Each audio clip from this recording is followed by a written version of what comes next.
Good morning, everyone, and welcome to the November 10th, 2022 Maricopa County Board of Adjustment. Rosalie, if you'd please do the roll call. Present. Vice Chairperson. Present. Member Ward. Present. Member Cardin. Present.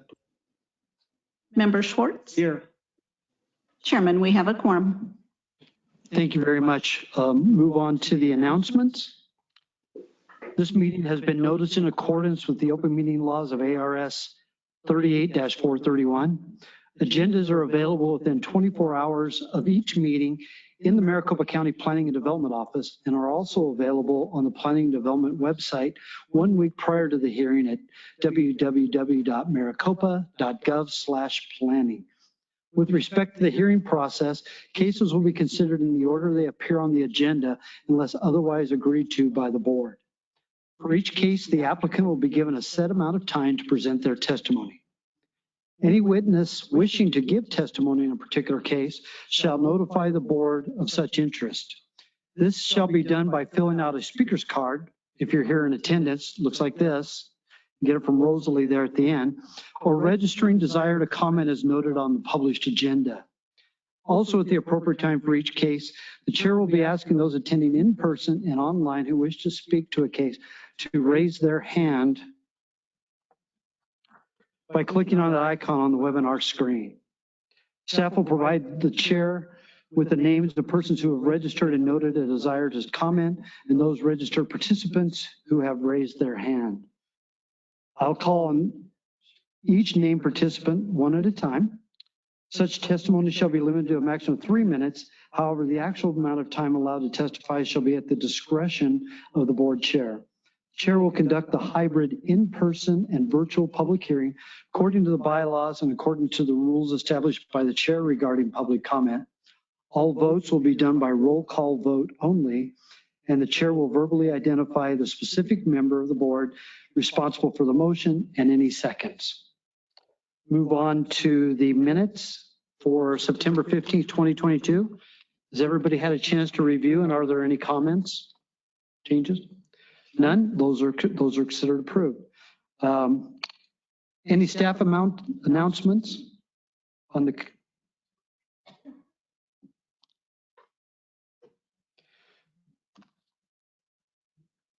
Sorry, Darren. Are there any announcements?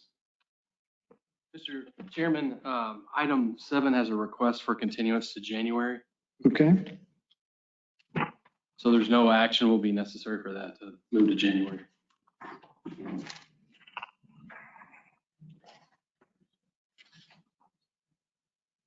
Okay, thank you.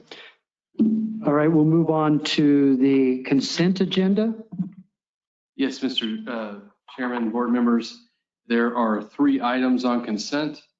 They are BA 2022-044, the Sigalo property in District 3. It's a variance to the front setback for a slightly under 1 acre property at 7521 North Lakeside Lane in the Rural 43 zoning district. There's no known opposition. 1 letter of support was received that's in a handout this morning. And the recommendation is that it meets the statutory test, therefore approval subject to items A and B in paragraph 15.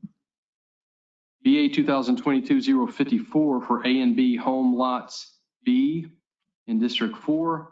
It's a variance to hillside disturbance for a 1 acre property in the Rural 43 zoning district at 27145 North 147th Avenue.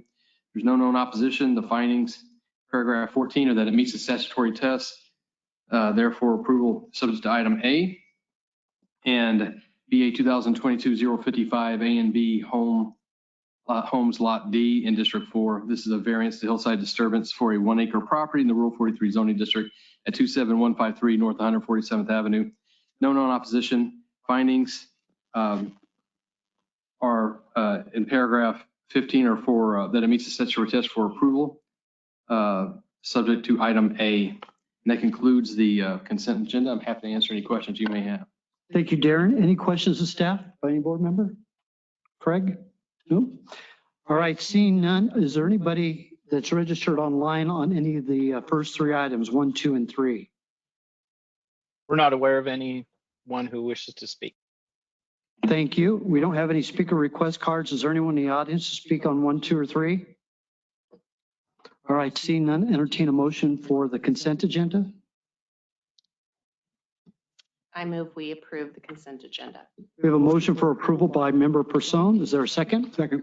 Second by member Schwartz. Rosalie, please take a roll call. Member Cardin, Yes. Member Schwartz, Yes. Member Ward, Yes. Vice Chair Person, Yes. Chairman Loper. Yes.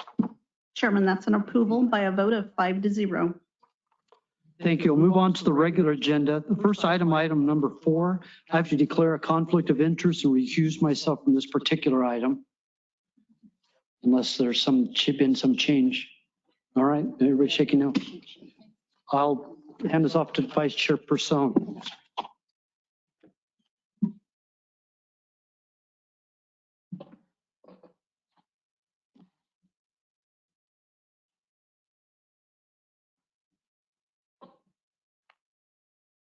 And, Taking the long way. and members, while he's on the way out, and earlier we spoke about a question about jurisdiction. That's another item. It's not this case. All right, so we are going to continue with the regular agenda, number 4, case BA 2022-026, the Clevenger property. Staff, we look forward to your presentation. Thank you. Good morning, members of the board. Case BA 2022-026 is for the Clevenger property in Supervisor District 1. The site is located at 1380 West Caroline Lane in the Tempe area. The site is 23,958 square feet, and it is subject to zoning district Rule 43. The request is for a residential variance. The request includes the following: a lot area of 23,950 square feet Paula, where 1 acre. I'm sorry, there's a lot of echoing and we're having a hard time hearing up here. Oh, okay, thank you, I apologize. Should I continue or wait? It's farther. Okay. The request is for, is that better? Yeah, okay. The request is for a residential variance. The request includes the following: a lot area of 23,950 square feet where 1 acre or 43,560 square feet is the required minimum lot area. A lot width of 140 feet where 145 feet is the required minimum permitted. A 20-foot west and east side yard setback where 30 feet is minimum permitted, and a 27% lot coverage where 25% is the maximum permitted. This request is to allow the applicant to obtain zoning clearance for building permit issuance for the development of a new 6,300 square foot single family residence. There is no known opposition, and as of yesterday evening, the applicant has submitted 4 letters of support from property owners south of Caroline Lane. The site is currently developed with a 2,150 square foot home that was built in 1967, but it is currently unoccupied per photographs submitted by the applicant. Unfortunately, this request fails to meet the statutory test for variance approval due to no peculiar condition facing the property. Per staff findings outlined in the staff report, the lot was created as part of a partial split in 1982 to the eastern adjacent parcel number 301600009S. The adjacent parcel is subject to Rule 43 zoning district, and it is currently not in conformance to the Rule 43 standards. The adjacent parcel is also owned by the same property owner, and it is undeveloped. The applicant has failed to demonstrate that the strict application of the Maricopa County Zoning Ordinance to the property was caused due to physical hardship that prevent the development of the property. There are alternatives available for the property, such as combining the subject property to the adjacent eastern parcel. If these 2 parcels are consolidated, the new lot would meet the Rule 43 zoning district regulations and a variance would not be required. Another alternative, the applicant may reduce the proposed 6,300 square foot home by 311 square feet to meet the required lot coverage of 25% and to be within the required yard setbacks. If the board finds any aspect of the statutory test has been proven, the board must state on the record the basis for that determination in a motion to approve the variance sought. At this time, I would be happy to answer any questions. Thank you. Any questions from the board or staff? Okay. At this time, I see Mr. Lally. I'll ask him to come up and present. Good morning, Madam Vice Chair and board members. Bill Lally with Tiffany Bosco here today representing the applicant. Address is 2525 East Kellenbach Road. The background on this is really, this is an old county lot split from 40 plus years ago. We call it 40 years because that's the first time that we can find the records of a potential lot split. More than likely, this has been longer than that. It was used as a junkyard for a long, long time. Our client purchased this lot and the lot next door. The lot next door has actually been combined with the larger lot where he actually lives. So he lives in the community with his wife, trying to clean up the street, trying to purchase as many lots and clean up an old junkyard. And in fact, you know, it's an interesting area. If you go to slide 3, I think it'll give you a better perspective of the area. So just to the north of the red square lot is an industrial building in Tempe. And then you've got county lots on the south side. You've got city of Tempe at the end of the street to the east. Smaller lot subdivision that was approved in Tempe not long ago, probably 4 or 5 years ago. So really all you have is this one street of county lots. And predominantly the majority of them were junkyards for a long, long time. The south side, I think, has been residential lots. And so in order for the applicant to move forward, clean it up, and then have some economic viability of a lot that was split and was made illegal 40 plus years ago, we're going to have to need some special circumstances. There was a reference, I think, in the staff report about reducing the size of the building on the site. I think that's something that we're looking would accommodate. But at the end of the day, the main variance of bringing the lot legal with a variance for a reduced lot size from 43 down to 23 is the hurdle that we can't overcome by shrinking the size of the home. We may be able to shrink the size of the home to meet the lot coverage, maybe shrink the size of the home to accommodate some of the setbacks. But at the end of the day, this is a junkyard for the last 40 years. Our client has gone in and cleaned it up and spent a ton of money cleaning it up. The neighbors, almost every single house on the south side has written letters of support. I'll walk you through a couple more slides, but I wanted to give you that kind of big picture before we go, and you can go to the next slide as well. Again, this is a close-up. The properties to the east is where our client lives with his wife. They are planning to improve their property as well, cleaning up that other adjacent property as well, and have kind of a larger single-family residential lot there. Building a similar size single-family home next door to it, I think makes sense. It's very similar in size to the homes on the south side. If we have a half-acre lot, we are constricted by the size of homes. So I think the size of the home is really representative of the area, and we're trying to exist within the area. And then you have industrial to the north, what makes it very, very tough to also fit within the community. The property directly two lots down is under sale for small lots. And so the area is changing, but we want to get rid of the junkyard. And I think some of these variances may not be unself-imposed, meaning that, you know, someone along the way did do this.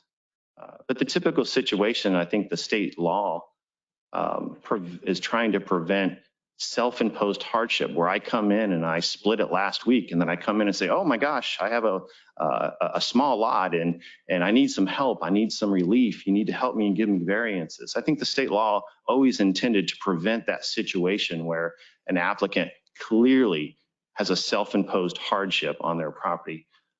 When a junkyard 45 years ago created this situation and our client's just trying to clean it up, it's a different situation. I think it's clearly a different case. We have all of the residents to the south in support. The area with the industrial to the north, it's kind of a hard situation to try to figure out how to create a legal lot. We'll go to the next slide, and I'll go through a couple slides. This is what, looks nice. I know these pictures look a little like that. Wow, that's an old house. But this lot was in dire need of cleanup a few years ago before our client bought, and this is what was left on it. We can't even pull a permit to improve that house because it has a non-conforming lot. So there's no chance to even improve that particular lot today, or that house today, because of the non-conforming lot. The next slide, please. Again, these are a couple aerial footages that just show sort of the history of what's happened on the property for a number of years, with today's property showing sort of an immense amount of cleanup. The next slide, please. This is in the packet. Again, this is the proposed building location. We are a little bit restricted in terms of, we've got industrial to the north. We also have a septic field to the north of us that's going to restrict where the building is going to go. So we have to slam it right in the middle. The size, again, is replicate of what's in the area. It's replicate of the size of the home that's to the east of us and most of the homes to the south of us. Next slide, please. This is a depiction, an artist rendering of what that would potentially look like once it's built. Clearly, you know, the before and after pictures are pretty extreme, and I think that's why all the neighbors on the south side support it. They would prefer to look at this than what's there today. And what's there today, we could probably pull a demo permit and that's it. It's a legal non-conforming lot. There's only so much you can do. Next slide, please. Again, the blue arrows point to all of the homes who have either sent emails or written letters of support on the case. Again, our client lives down the street, 2 lots over. This isn't a speculator who came in and said, hey, let me just buy these old lots and do some improvements and flip them. They live on the street. They have a vested interest of what's going on in the area. And so I think there might be one more slide. If not, I'd be happy to answer any questions. Yeah, just kind of a, let me walk you through the test. Peculiar circumstances not created by the owner. Obviously, we believe the peculiar circumstances which created this legal non-conforming lot happened 40 plus years ago, not self-imposed by this particular landowner. Clearly, this doesn't meet the test of, is there a wash? Is there a mountain? Is there something unique, topographical on the property that makes it unique among other sitting properties in the area? What I would tell you is this was created 40 years ago. The county issued a non-compliance in 2005, but they never made them comply with the lot sizes. This could have been cleaned up 15 years ago during that violation case, and it never was. So I believe the peculiar circumstances is the nature of the property that has been sitting for 45 years in a legal non-conforming setting with industrial to the north, single family to the south, and soon to be small lot residential to the east of us. So again, not created by this particular owner. You know, without this variance, without this relief, the property is undeveloped as it is. We could shrink the size of the building, but it's still a legal non-conforming lot, and we're not going to get building permits no matter how big the building is. So with that, Madam Vice Chair, members, be happy to answer any questions. Thank you, Mr. Lally. Okay, Craig, his hand was so big on the screen, I feel like I need to go with him first. Thank you, Chairperson. Mr. Lally, thank you for that presentation. So am I understanding that really out of the 5 variances requests that you've made, 1 and 2 are absolutely required in order to move forward at all due to the non-conforming lot size, but then the remaining 3 of the 20 feet on the west, 20 feet on the east, and 27% coverage could be addressed through adjusting the size of the building or the home that you'd build? And is that something, did I hear you say that would be something that would be that you and your client would be comfortable with? Madam Vice Chair, Member Cardin, that is correct. The first 2 variances are related to the size of the parcel. We can't get around that. The parcel is what it is. The last 3 are proposed development standards for a new building, that if we modify the building size, setbacks on either side go away, lot coverage goes away.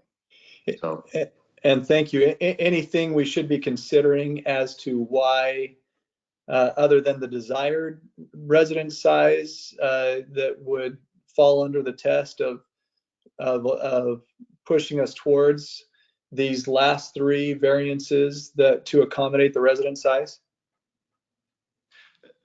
Vice Chair and Member Carden, so we are restricted a little bit in the when we talk about the setbacks, the location of where the building can go. So the building, we have a septic tank there today. We have industrial to the north.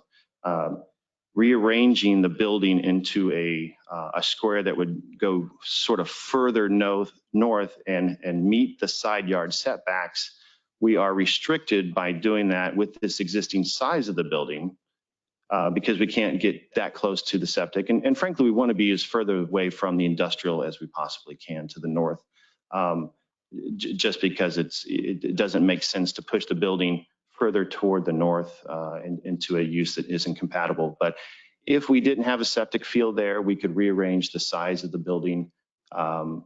The cost associated and the unknowns of digging up a 40-year-old septic system and figuring out what to do with it is probably cost prohibitive for building one home today.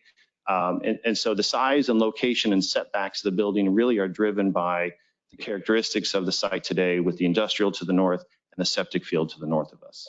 But again, I think our client is amenable to reducing the size of the building, as was mentioned by staff, to modify those three requests. Thank you. Thank you. Member Schwartz? So, Bill, the owner is just building this house as an ancillary house to his compound? Vice Chair, Member Schwartz, is the house going to be repeat the question? I'm not sure. Well, so you said the property owner is not a speculator, so we're asking to change the size of the minimum lot size. So I'm trying to understand the intent, because the property owner owns the properties to the east, correct? Correct. So why wouldn't he just combine it and then deal with one issue, and that's maximum lot coverage? Why does he need to separate why does he need to have the lot size changed to a smaller lot size, which is non-conforming, when he can conform it, when he can attach it to the other and make one parcel out of the other two properties he owns? Right, Vice Chair, Member Schwartz. So the parcels to the east are all combined into one parcel for his residential parcel, right? This parcel will not be part of his residential parcel, so we would want to, the intent is to build a sizable house that meets and is compatible with the properties on the streets. And in order to do that on this particular lot that's there today, we would have to build this size of a house that would require these types of setbacks. Your I think question really goes to, why don't we combine all the lots and start all over, right? I think is. Well, that's correct, because if he's not a speculator, then he's not concerned about the lot split and being a non-conforming lot, because it's just part of his compound. So I'm trying to understand the intent of the application, because if you're saying he's not a speculator, then really the best option would be to combine the lots and ask us for, if there is an issue with the maximum lot coverage, to talk about the maximum lot coverage, because it becomes a compound and not a separate individual parcel that he could then go sell to a third party. So I'm just trying to understand the intent. Sure. So Vice Chair, Member Schwartz. So the intent of living on the street, so we bought all the lots. The single family lot home down on the east end was probably the first purchase, lived there for a number of years. Single family, smaller single families coming into the north from Tempe. Industrial is kind of catty corner to them. And so the real intent was to combine lot one, single family home that they live in, with lot two, which they did about a year ago, in order to provide additional buffers from the industrial and from the incoming single family rentals that are coming for their particular single family homes. Mr. Lally, could we maybe go back to the yeah, go back to 3, maybe. Thank you. Sorry.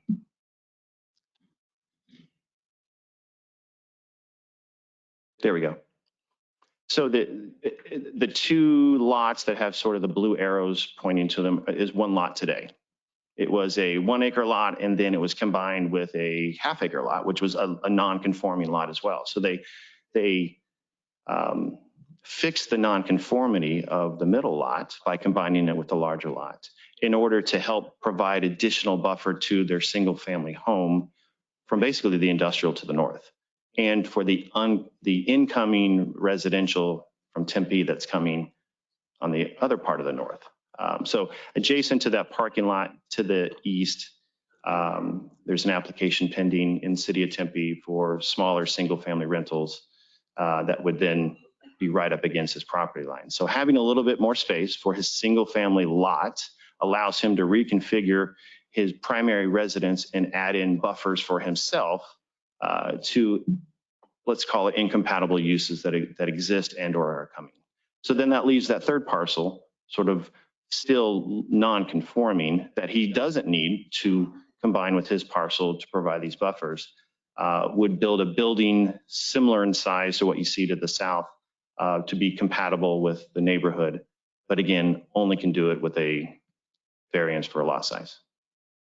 Sorry, I know that was complicated, but that's the story. But you still didn't answer my question, because your first statement says he wasn't a speculator. In essence, what I'm hearing from you is he's building another house to sell. He's not building another house for himself. That's what I'm trying to define. What is his intent with that house on a non-conforming lot?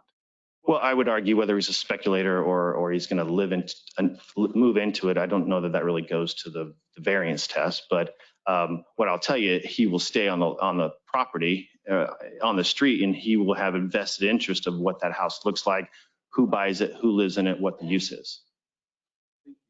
Thank you.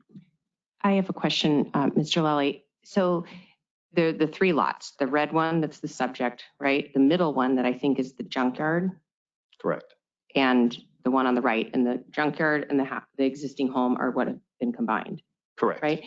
So you mentioned in your presentation that part of the purpose of adding this new home is doing something with the junkyard, but I'm not connecting those two things since it's not part of the property outlined in red. Yeah, if we could go to maybe the next slide that shows the, no, the next one. Yeah, that one. So this gives you an understanding of sort of what they look like over the years. Here's what I think happened. Somebody lived in the lot that's subject to the variance today. They stored junk on the lot next door. They also stored junk on the lot that's the subject variance today. It was two lots, for some reasons, two separate legal lots that kind of served as two junkyards. He's been cleaning up both over time, started with the one adjacent to their primary home to clean that up first, to combine it, to start redeveloping it as a residential lot and provide buffers and some more amenities for his family. Then started to work on this lot. Okay, thanks. That's helpful. And then another question, sorry, Member Ward, if you have questions too, but have you, I'm a developer myself, so I'm not trying to make extra work, but have you guys considered rezoning the property, maybe in connection with some of the other existing property there, to a district that would allow this lot size? Because it does sound like there's some flexibility with the home size that may negate some of these variance requests, but the two that are hard to get around are 1 and 2 on this list. So I'm wondering if that's been explored. There has been a conversation about rezoning. Rezoning, as you know, triggers a lot more questions about what's going to be built there. Let's say we did R118 or something like that. On maybe both lots or all three lots or something like that. The neighbors to the south, I think, are going to really have a vested interest and concerned about an upzoning as opposed to, we know what you want to do on that lot today. We're okay with a proposal that is exactly that today through a variance process without going through a zoning process. If that's what is our only option, then we'll have to go through a rezoning process and let's just call it, do it the hard way, to develop something that's could be done through, a single variance or two variances.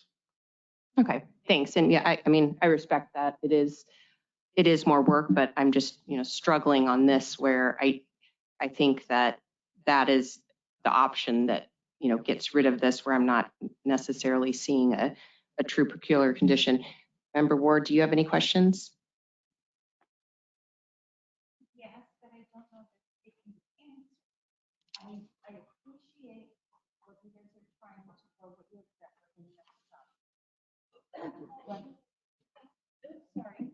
Okay, I appreciate what you've done, what your client has done cleaning up the property. What I'm hearing is that he already has his own home. He's cleaned up this property to keep the neighborhood value up. And so there's his not speculator, but it's for his own self-interest. And so my question is, you've brought up several times like homes in the neighborhood, and I'm not a developer. I am the lone peer. So the homes in the adjacent homes in the neighborhood, what I heard was that you have to decrease the size by 385 feet to make it legal. Was that correct? I think if, Madam Vice Chair, Member Fern Ward, the reduction of the size would eliminate the need for a couple variance requests for side yard setbacks and then lot coverage. Thank you. And Yeah. that's what I guess, what are the dimensions of the surrounding homes so that it is a like property or like homes? So it Yeah, does if you go fit to the in. next slide, or maybe, I'm sorry, maybe slide 4. Thank you. Slide 4, please. Yeah. So if you look to the south, most of the houses are sort of towards the front of the lots. They're all in that sort of 5,000 to 6,000 square foot range. I think when I say like size, I meant more square footage, maybe not character. I think if you looked at the renderings, the character is going to have a little bit of an old farm feel to it.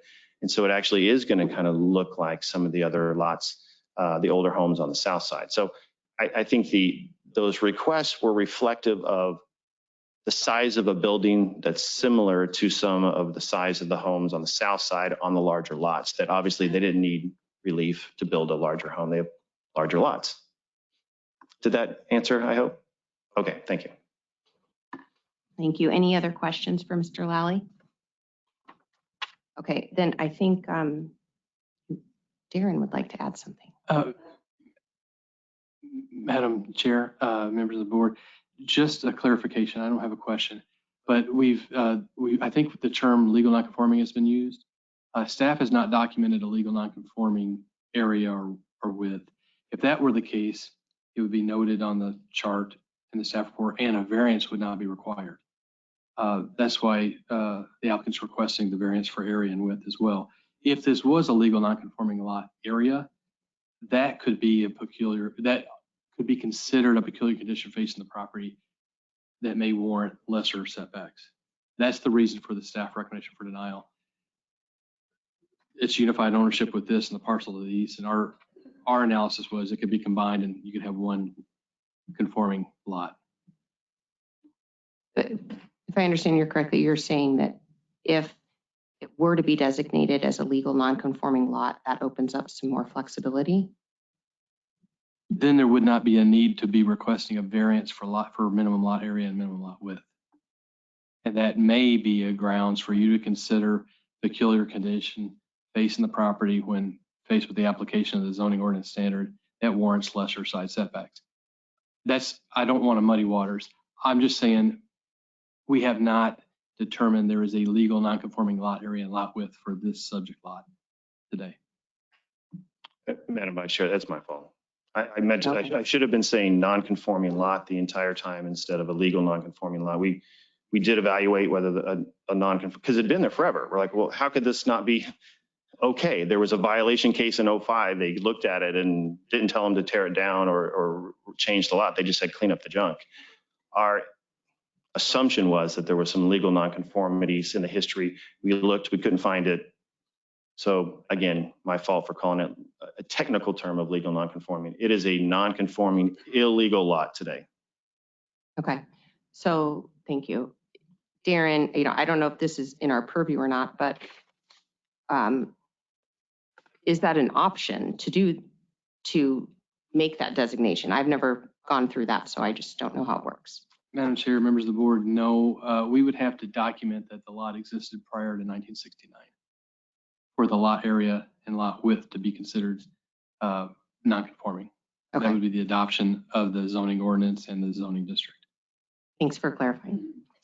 All right, well, let's move to the public hearing.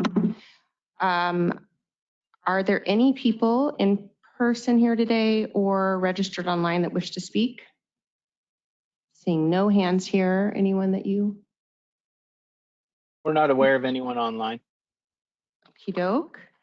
And I see a bunch of cards over here, but none of them are for this item. So I think that might be a very short public hearing. I guess we can close it.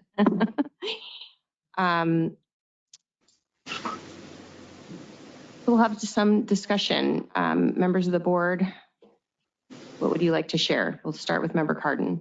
Thank you. I tried to make my hand smaller this time, keeping it back from the camera. You did a great job. Thank you, Chairperson. I feel that with the 40-year history, and then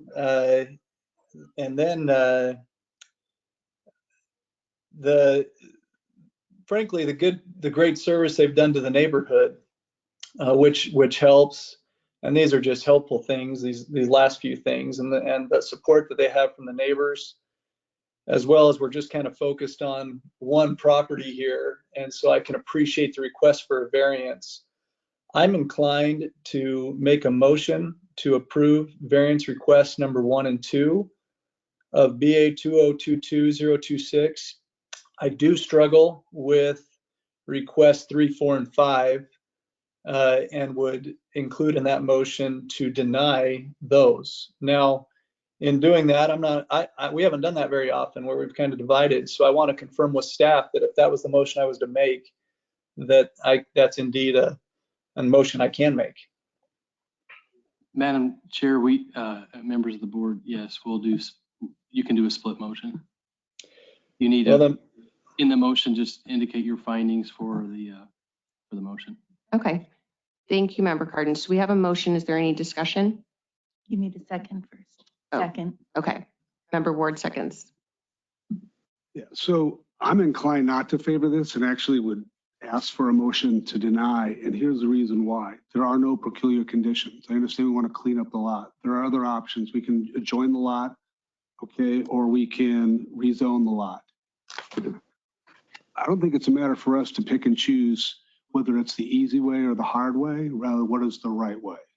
We have a particular mandate of how we have to follow the statute on whether we afford and approve these these applications based upon peculiar condition in no other way. And so I'm not in acceptance of an approval for this, and I would suggest that it actually be denied. All right, so we have two motions on the table.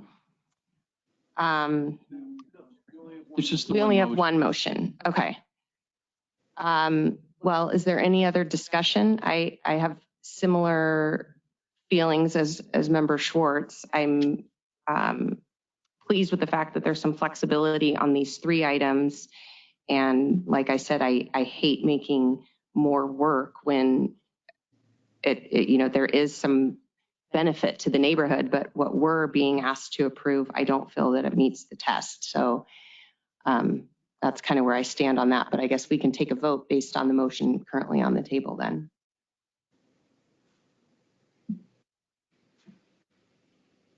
Member Cardin? Yes. Member Schwartz? No. Member Ward? Yes. Vice Chairperson? No. Well, that's That's a vote of 2-2. The motion fails. Can I make another motion? Is Member Schwartz allowed to make another motion or do? You can make a motion. Make a motion for denial.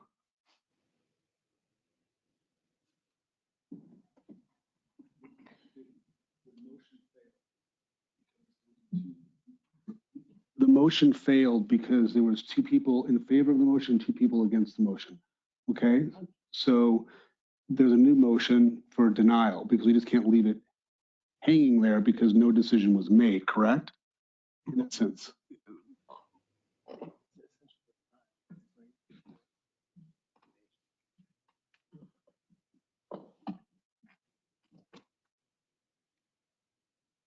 Actually, what happened was there was a motion to approve, which was voted, did not receive a majority vote.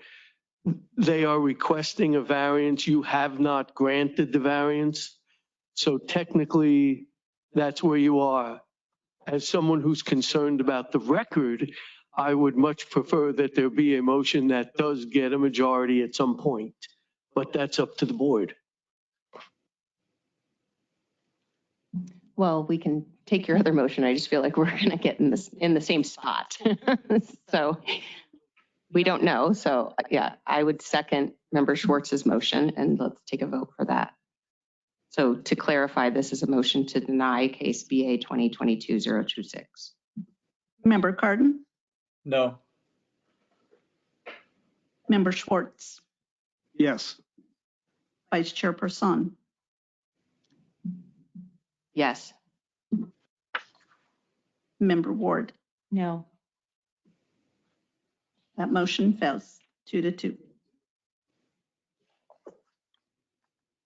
So at this time, there has not been an approved variance. You can decide if you want to take another motion or move to the next case.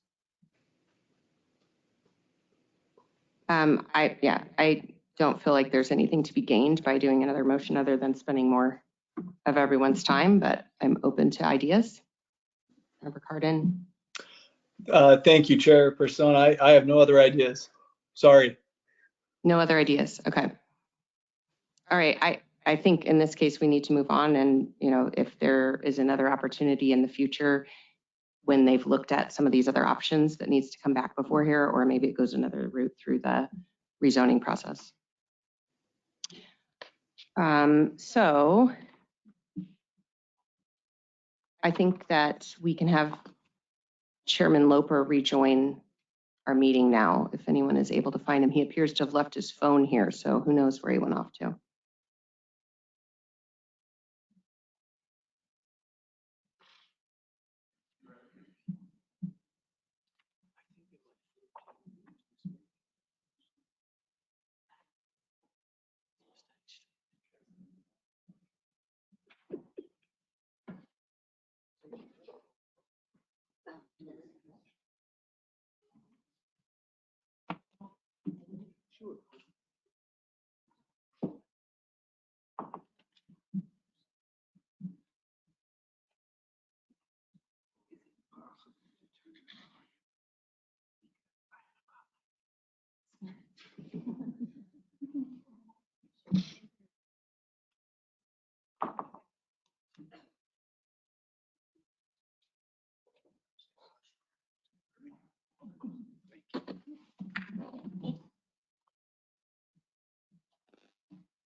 Thank you, everyone, for your indulgence. Thank you, Vice Chairperson, for taking over.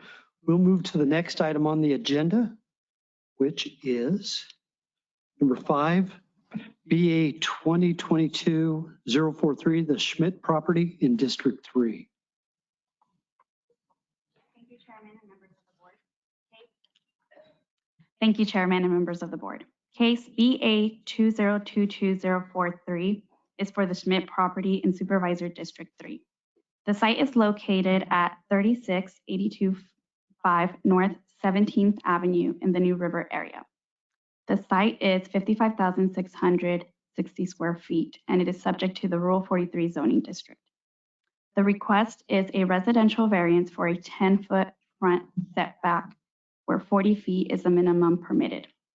This request is to allow the development of a new 1,001 square foot single-family residence with a 832 square foot accessory dwelling unit. The accessory dwelling unit is proposed within the 3-foot side yard setback, which is in conformance to Maricopa County Zoning Ordinance Article 1106.2, where the detached accessory structure can occupy a maximum of 30% of any required side yard within 3 feet to any lot line. The site is currently vacant with desert terrain and vegetation.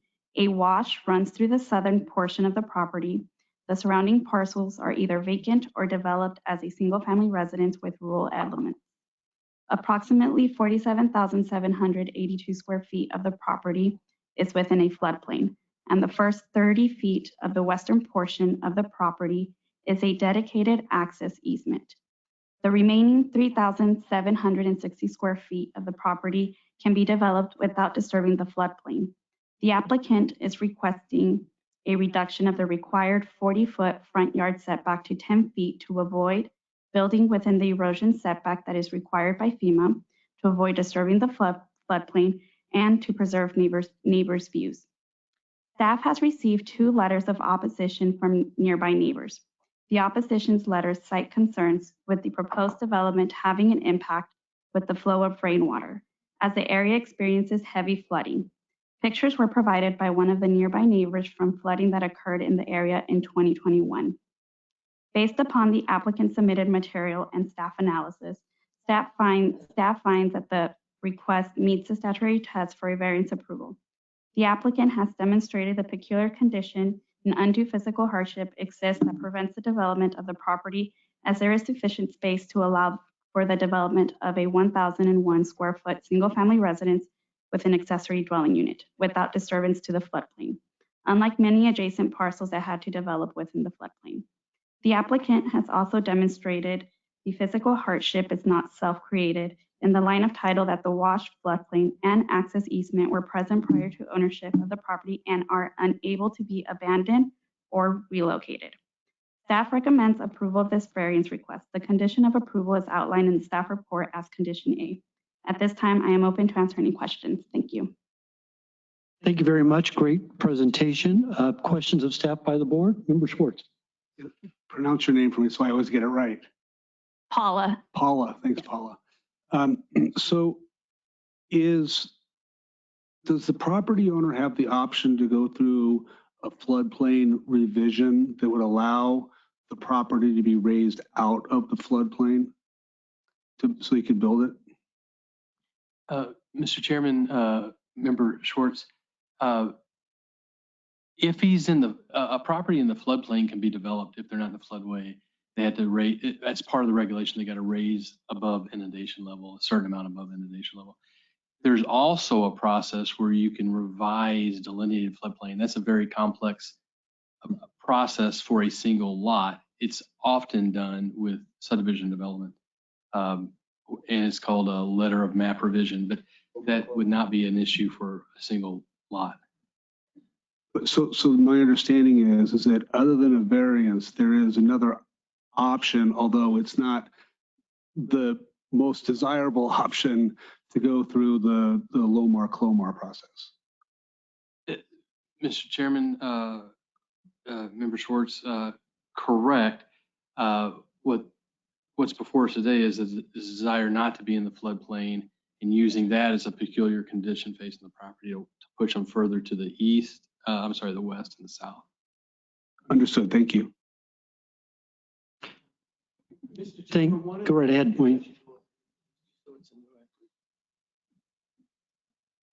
Mr. Chairman, members of the board, one of the other hats I wear is as general counsel to the flood control district.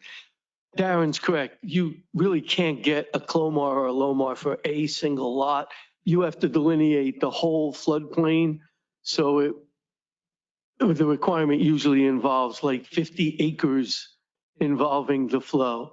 And as far as you can get an individual permit to construct within the floodplain, but the flood control district does not favor those. We would rather not have anything that obstructs the floodplain if there's an alternative. So this is an unusual case, I think, where the variance, if you believe they meet the peculiar conditions from a public policy standpoint, is probably superior to having them either build up the floodplain or actually have to build a house on stilts, depending on the conditions out there. All right, so correct me if I'm wrong. Okay. Yes. It says that it doesn't meet the statutory requirement for the variance. But what you're saying, No, I believe it says it does meet it. it does meet it. Okay. This is the only Oh, no, lot I in the apologize. I area, misunderstood. right, sorry. that has that area that's developable. Right. That's Okay. why, Okay. that's what makes it peculiar. Most of the other lots either have a lot of area or no area at all. Right. I misread. Thank you. Thank you, Mr. Peck. Any other questions? Member Person. I have a question. I don't know how to do this so that's in the record, but we received this, and I'm wondering if this clarification on public concerns, is this drafted by someone opposed or? That's from the applicant. Oh, from the applicant. Thank you. Any further questions of anyone? Of staff? All right, go ahead and open the public hearing. Is the applicant or applicant representative available? I do have a card from Randy Schmidt. Come on up and state your name for the record and go with your presentation, please. Hello, board. I'm Randy Schmidt. I'm the owner of the property. And so I had two people that sent something in that had some concerns. So I wanted to address those for you guys to help you with your decision. As far as building it up, you do have to build it up. Where I'm proposing to build it is on the south side, which is above the floodplain already. But per county, I still have to build it up actually 3 feet above the 100-year flood line. So even though about 70 to 80% of my building will be out of there, it's a small footprint, 1,000 square foot house. Originally, when I bought the land, I wanted to build a 1,500 square foot house, but then I want to work within the code of the county. So that's when I had to build a casita to kind of fit my family. Just real quick, I tried to go over their points real quick, and I also provided a visual for you guys to go so that way you guys can see it. But the first question was, there were some pictures of flooding right there. And if you turn to page 2, you'll see the red right there. That's all that FEMA and Maricopa County, you cannot build in there. And that's where the pictures were taken. Where I'm going to build is on zone X, which is on the very bottom right there, the south side. And it's going to go in a little bit of the blue. This is a tricky lot too, because there's an erosion zone. I can build anywhere in that blue per county and per Maricopa, but like the gentleman said, I could put it on stilts. And to me, that would be an eyesore to the community, having that out there. And to me, it's more dangerous because now you got water running through there. So I elected to go for a variance. One of the questions too was, when it floods, you don't have access to my land, but you do. On page 3, you can come from the south side cloud and there's no flooding whatsoever. And that was important to me and my family, that you could access my lot without having to go through a flood zone. So that hopefully helps that person who was concerned about flooding and concerned about me. Appreciate it, but it won't affect that lot. And then there's also another picture of flooding right there. That was also on the north side. I'm not going to build in there whatsoever. The county wouldn't let me build there. FEMA wouldn't let me build there. I want to stay out of there. Hopefully have a horse or something for my kids one day. So then the next one, there was another letter with some concerns as well. That's on page 5 on here. One of the concerns was the purchaser was led astray, and it's not the county's role, is what they said, to reduce his exposure. I agree with that.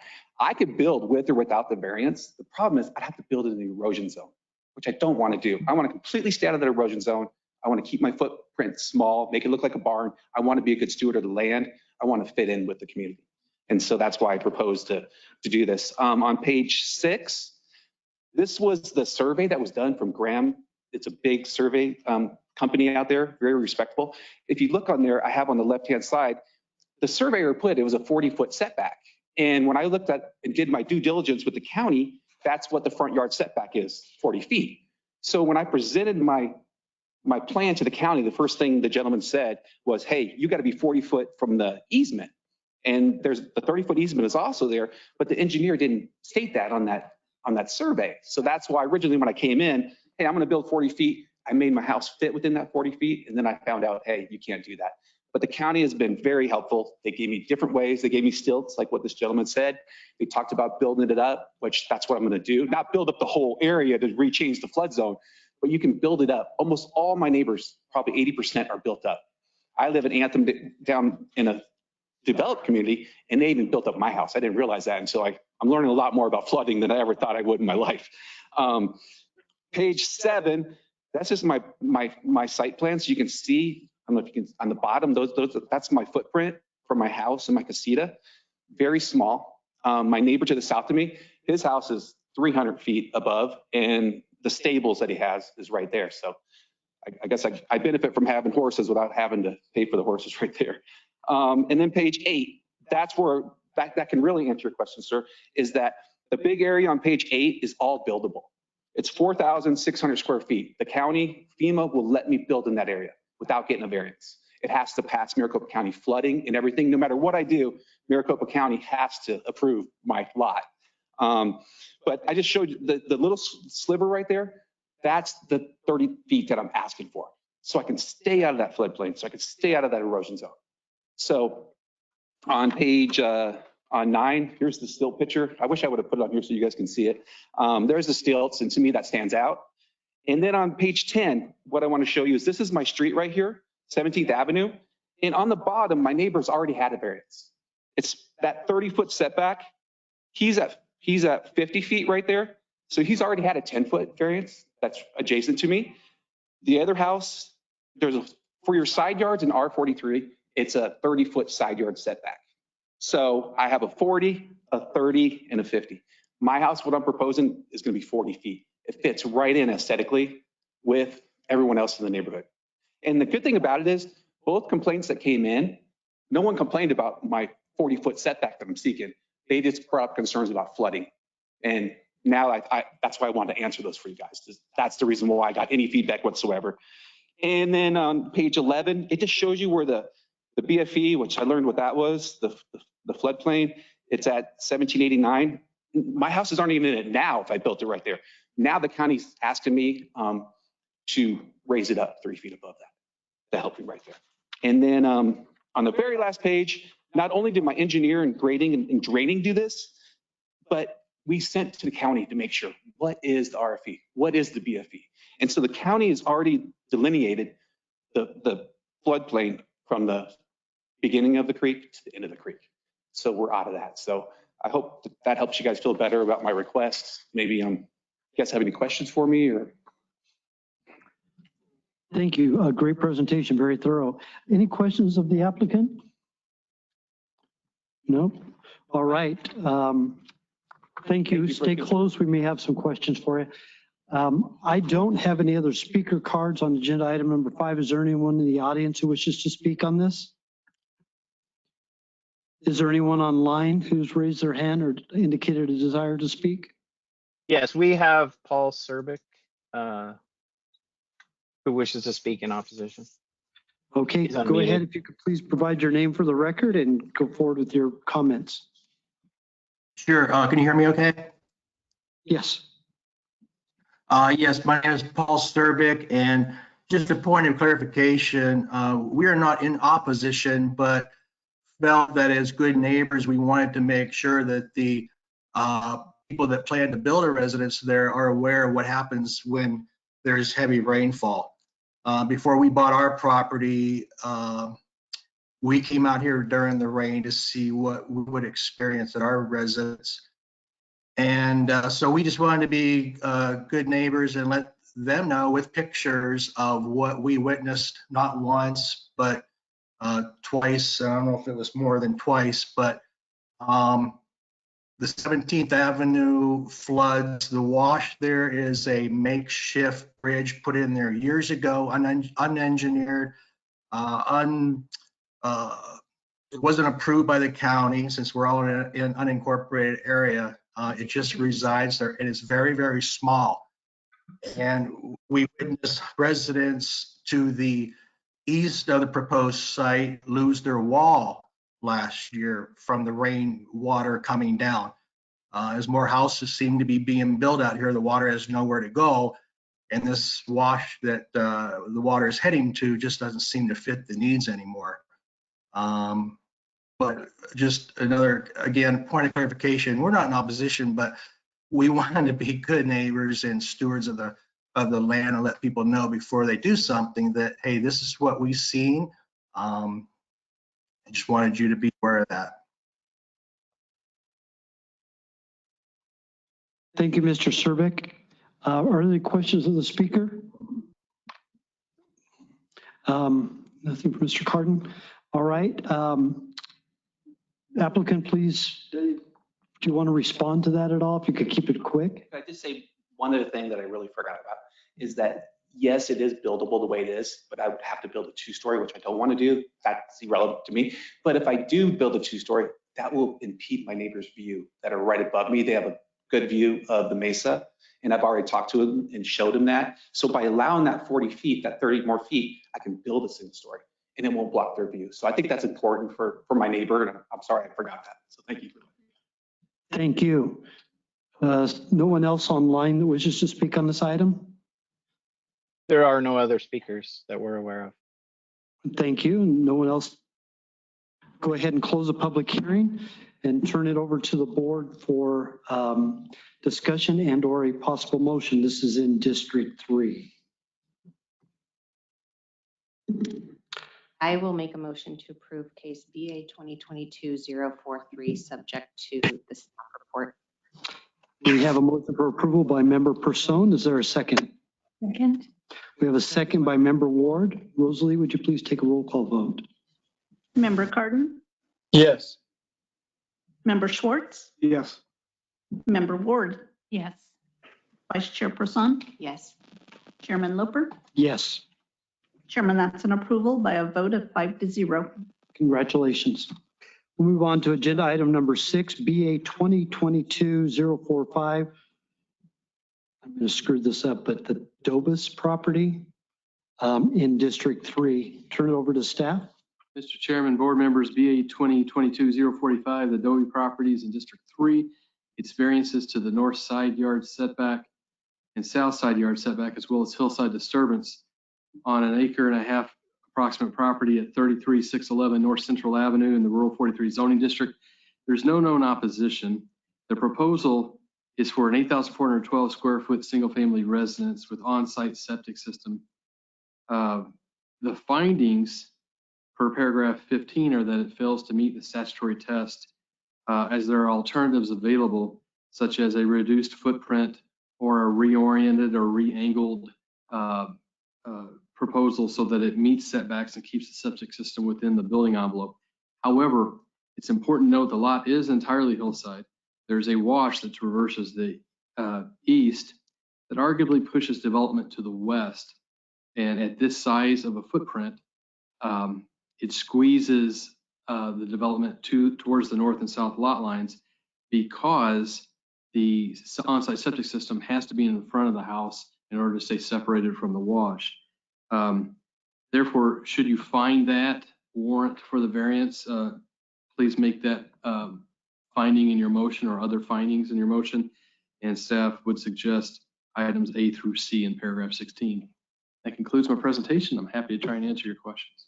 Thank you, Darren. Are there any questions of staff at this time? All right, seeing none, I'll open the public hearing. Is the applicant or the applicant's representative coming up, please, and provide your name for the record and give us your comments. Hi, good morning. My name is Andy Dovis. I'm the property owner. Thank you all very much for letting me chat with you. I'm a retired government employee, so having to come back and deal with government bureaucracy was kind of worrisome for me, but I would like to thank the county, even though we're kind of opposite here, but the county has been nothing but phenomenal in this entire process. Every interaction I've had with every member of the county zoning department has been wonderful. So thank you very much, county folks. So this parcel abuts into the Sonoran Preserve. So the entire area, and that's why we're moving out there, is open and beautiful desert. It's a beautiful part of the county. So I have every intention of preserving the quality of life out there. So the zoning that or the variances that I'm asking for all have to deal with, the majority of it is dealing with the leach field from the alternative septic system that I have to put in because the soil on my parcel failed the perk test. So I don't have another option of another type of septic system because I have to put in this alternative septic system. And like County mentioned, I do have the wash on the east side of the property. And then Central Avenue in this area is a dirt road that dead ends into the Sonoran Preserve. And so not only do I have the traditional 40-foot setback there, the midsection line runs down Central Avenue. So I have an additional 40 feet on top of that. I applied to MCDOT last year for a variance, and I was able to reduce that additional 40 feet down to 25. So it kind of played out my availability to change that setback with the midsection line with MCDOT. So my issues are, I do have, it's all, the parcel is hillside. I have the wash, I have that additional midsection line, and then the soil in that area is just bad. So I have to put in that septic system. All those things combined have made me, when we were designing the home, is how we had to place the home to, one, take advantage of the beautiful, amazing views out there, and work in the leach fields, the septic system, avoid the wash, all the stuff. So the house is squished, just like the county said is what we have. And it makes it sound like it's a gigantic house when they said, and it's not. There's a large open courtyard incorporated within the square footage. So the livable space of the house is 5,300 square feet. So it's not building like a McMansion out there. And that size house is very comparable with the other homes in that part of the area.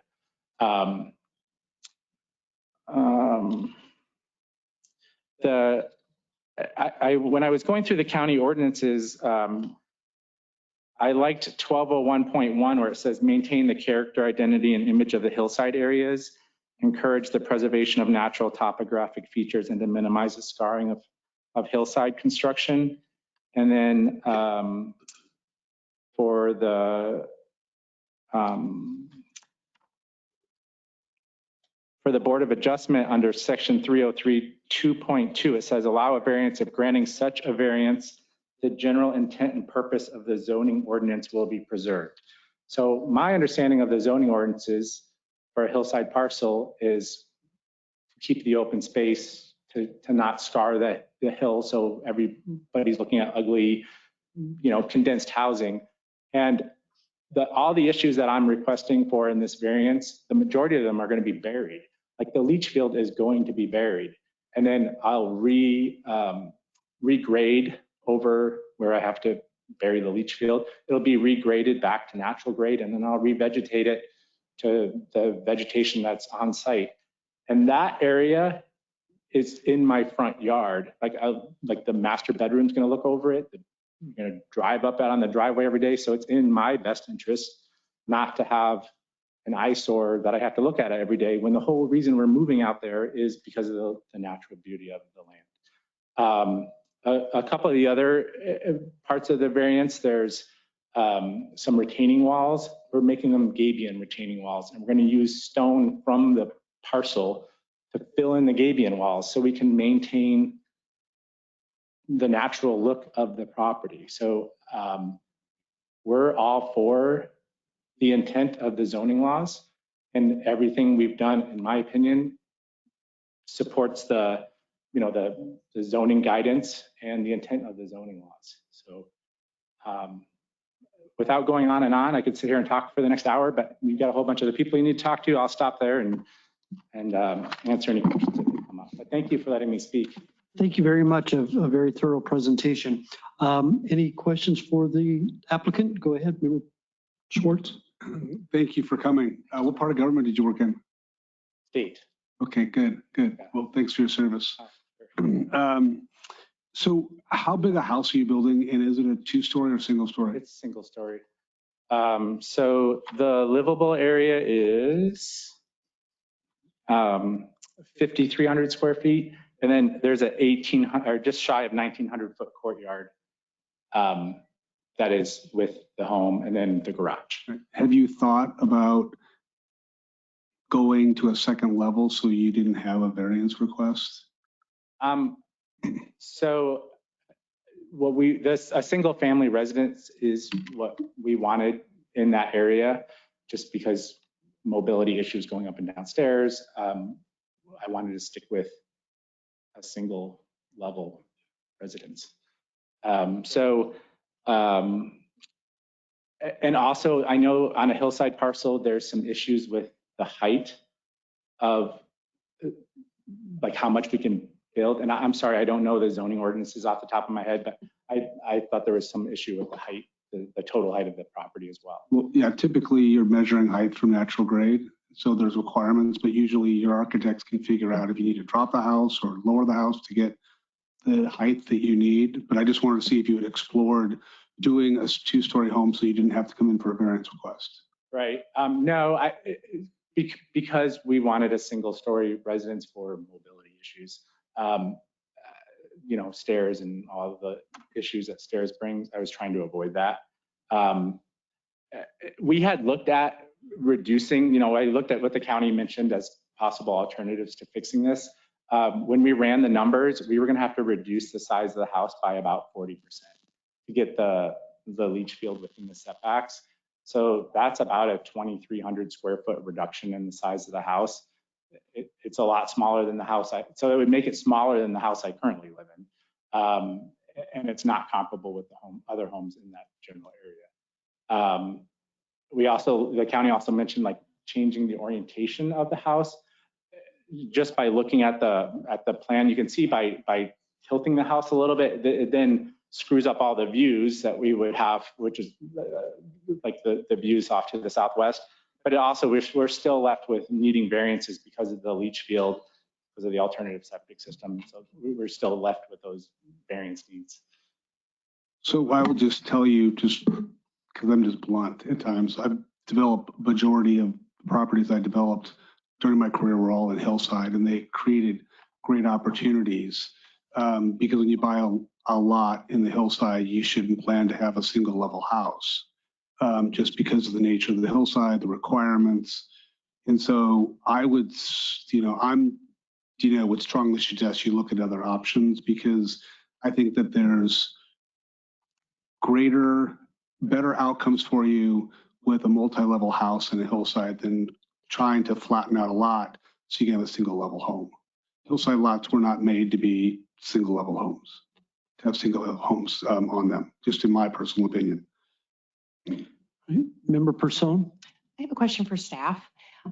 Even if the applicant did do a 2-story home, isn't there still a variance required for the hillside disturbance? Because the guideline is none. So any disturbed area would still require a variance as I'm reading it. Yes, Mr. Chairman, Member Person, any disturbance outside the principal building envelope other than the driveway and the utility connection, which should be within the driveway, would require a variance.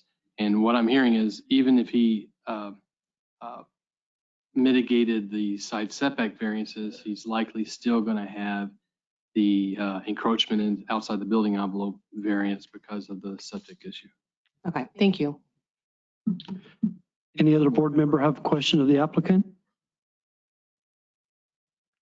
All right, seeing none, thank you very much for your presentation. Hold tight, we may have more questions for you going forward. I don't have any opposition listed. I don't have any speaker cards. Is there anybody in the audience here in person that wishes to speak on this item? Seeing none, I'll turn to David Anderson, the technology team.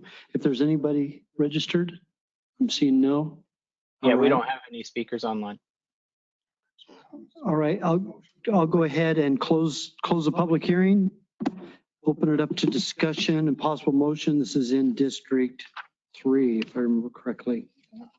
Yeah, go ahead, Member Schwartz. This is just a comment. I would consider grading outside of the building envelope as a peculiar condition, but not a setback issue. So we know that when you're grading hillside lots that you need some flexibility because of the slope of the lot. I would consider that a peculiar condition. I wouldn't, in this case, consider a setback issue a peculiar condition because the setback issue can be avoided. The grading issue can never be avoided because it's just a grading issue that's going to occur no matter what you do. So I'm inclined to give a variance for only disturbed area and not for setbacks. That's just my personal opinion. Understood, thank you. Any other members have any comments? I'm going to make a real quick one here.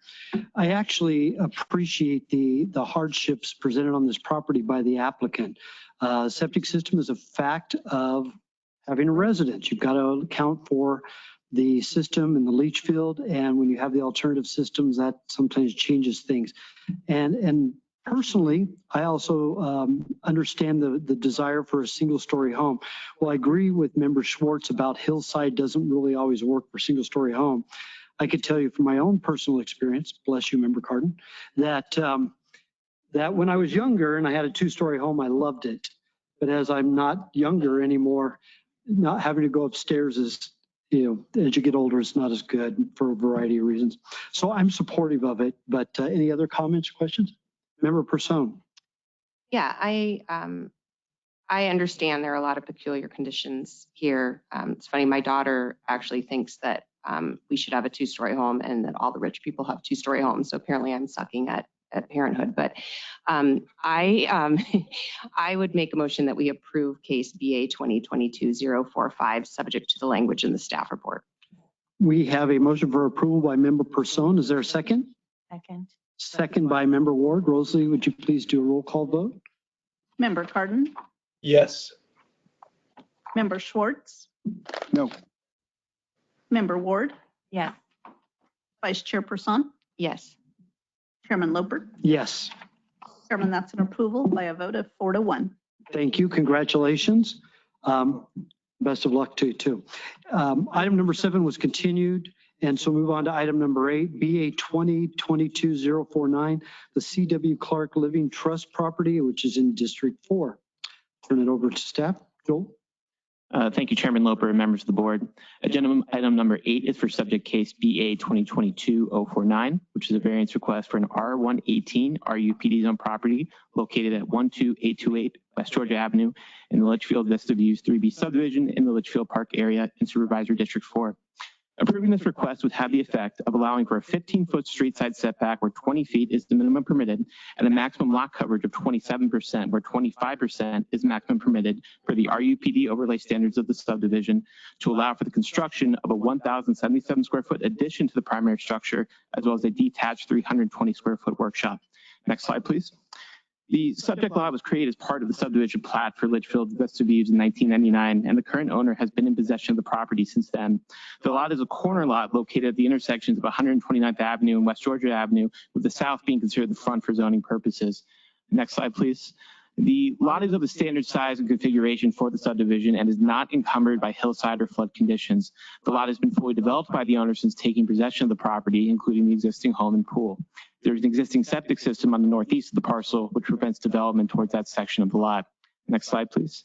It is staff's conclusion that this project does not meet the statutory requirement for variance as the applicant has failed to demonstrate that there is a peculiar condition facing the property. The lot and setback requirements imposed by the RUPD overlay have remained the same since the construction of the residence by the same owner who is applying for the variance.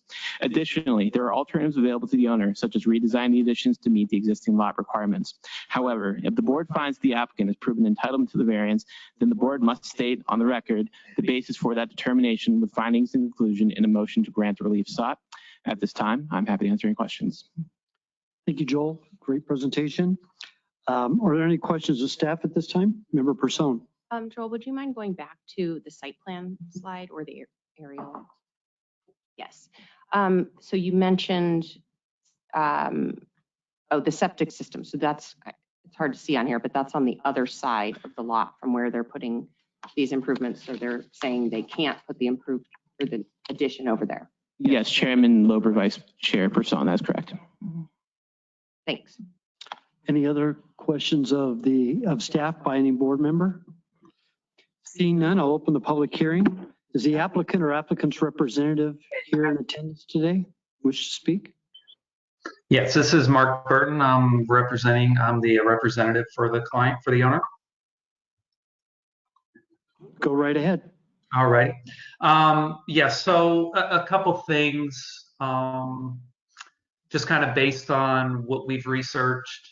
And so last year, before I started on the project, I'm the architect on it. And we did talk to the county, or we did find out and ask what these setbacks were and such for an accessory building. One of the issues was when I talked to Jen Rodriguez is that she had said that that street side was originally or somehow was documented as the front and that Georgia was considered the side. So once we got that figured out, I just wanted to verify based on the standard setbacks for R118 that we could do 50-foot on the street side, and she did confirm that we could. So I'm just letting you know up front, that's why we kind of proceeded and got all the way through the plan submittal before we discovered this issue. So we had gone back and forth and we're told 15 feet is the side setback. So that kind of dictated the location. And as you mentioned, we couldn't do the accessory building on the other side because there is an existing septic. I know the other side, I believe, is only a 5-foot a setback for the accessory building. So this accessory building isn't touching the main residence. So the only thing within that only thing going up to that 15-foot line is the accessory building, not the main residence. So that's kind of where we are on that. As far as the lot coverage goes, I pointed out there are a couple houses that are above the 25% coverage allowed. We feel this 2% will, we're not asking for something outrageous. The entire neighborhood is developed. There's no further development where this will affect in the future. And we did there's no opposition, and the HOA did already approve the project. They said if we got approval from the county, they have no issues with the being in the 15-foot setback or the size of the overall lot coverage and project, or the anything having to do with the design or style of it. So really, it's just in particular, we're just asking for the 2% extra, just because it's not a standard R118 we weren't aware of. But that's the only reason for that. And then the side setback, because we were told this was in September 7th of 2021. We were told that that setback would be 15 feet for the accessory building. So again, that kind of, we did the entire project based on that. And so now we're kind of at a point where we face these two issues. And that's basically it. All right, thank you very much. Are there any questions of the applicant? Member Schwartz? Thank you. So what precludes you from just redesigning this to move it further out of the setback line? So I'm not so concerned about the 2% coverage issue, but it's more the setback issues and how it, we really apply our tests, the peculiar condition to it. So is there a way to redesign this so that you're not asking for a variance for the setbacks? Well, the reason for that is there is a lot of pool equipment in that area. I'm sorry. There's a lot of pool equipment. If you look, you can see where the pool equipment is located. So there's underground piping and the pool equipment. So that was the owner's desire to not be running into that pool equipment. You can see the low wall there on the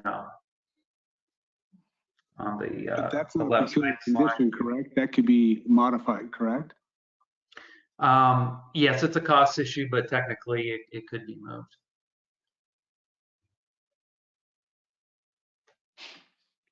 All right, thank you very much. Appreciate it. Thank you, Member Schwartz. Anybody else have questions of the applicant? I do have a question of staff. What's the lot coverage in just R118? I think you said it, but I didn't write it down.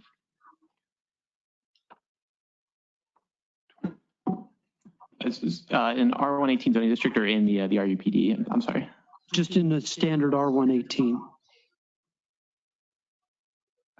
So, Mr. Chairman, the RUPD is 25%, but I believe I'll look that up for you. I believe it's 35%. When you can, just let me know. All right, thank you to the applicant. Hang tight, we may have more questions. Is there anyone in the audience who wishes to speak on this item? I don't have a comment card, but not seeing any. Go to those online. Anyone? No one registered or raising their hand? All right, thank you very much. Go ahead and close the public hearing and turn it over to board members for discussion, possible motion. It is in District 4, which is my district. I'm torn on this. These are my comments. Like Member Schwartz, I don't care about really the 2%, and yet there's not really an outstanding reason why it needs to be 2%. The building, and I understand and appreciate the pool equipment, and I'm not suggesting that be relocated or moved, but I don't know, to be as close as you are, 5 feet, I don't know if you can make 5 feet work and still make it a usable building or not. There could be potentially options for this.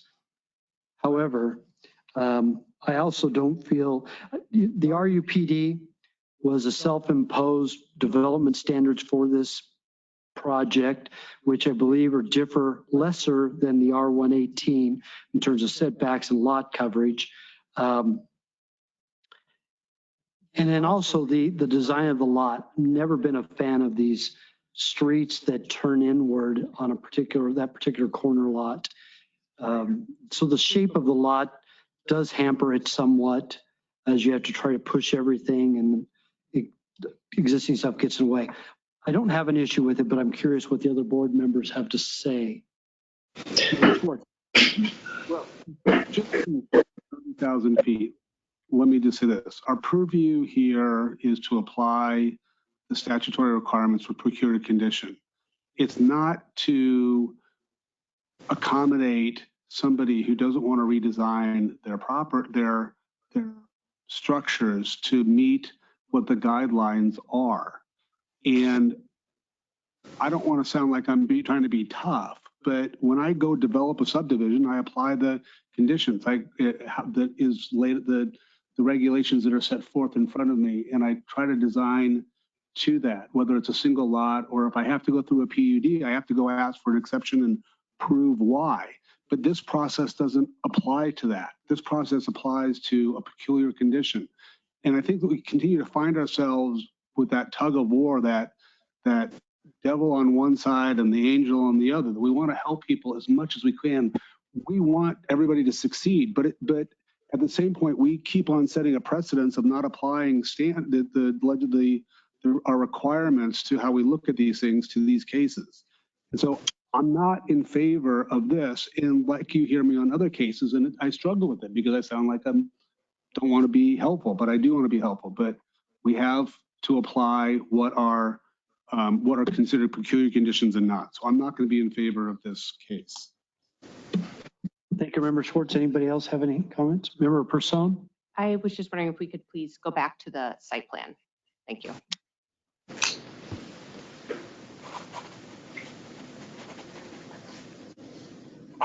Member Cardin, did you have a question? I have a comment. Okay, go right ahead. Thank you. I'll just say this. I believe this board is very good at applying the standard. I think some are just see what peculiar conditions a little more, I don't know if the right word is liberally or in a different way.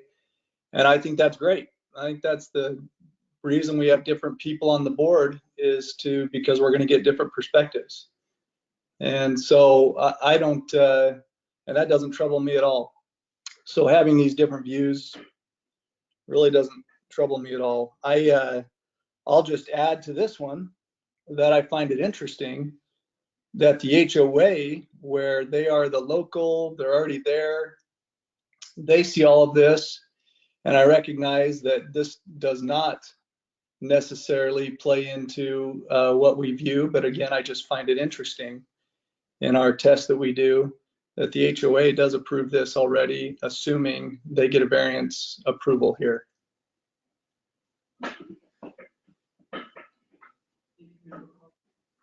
Thank you, Member Cardin.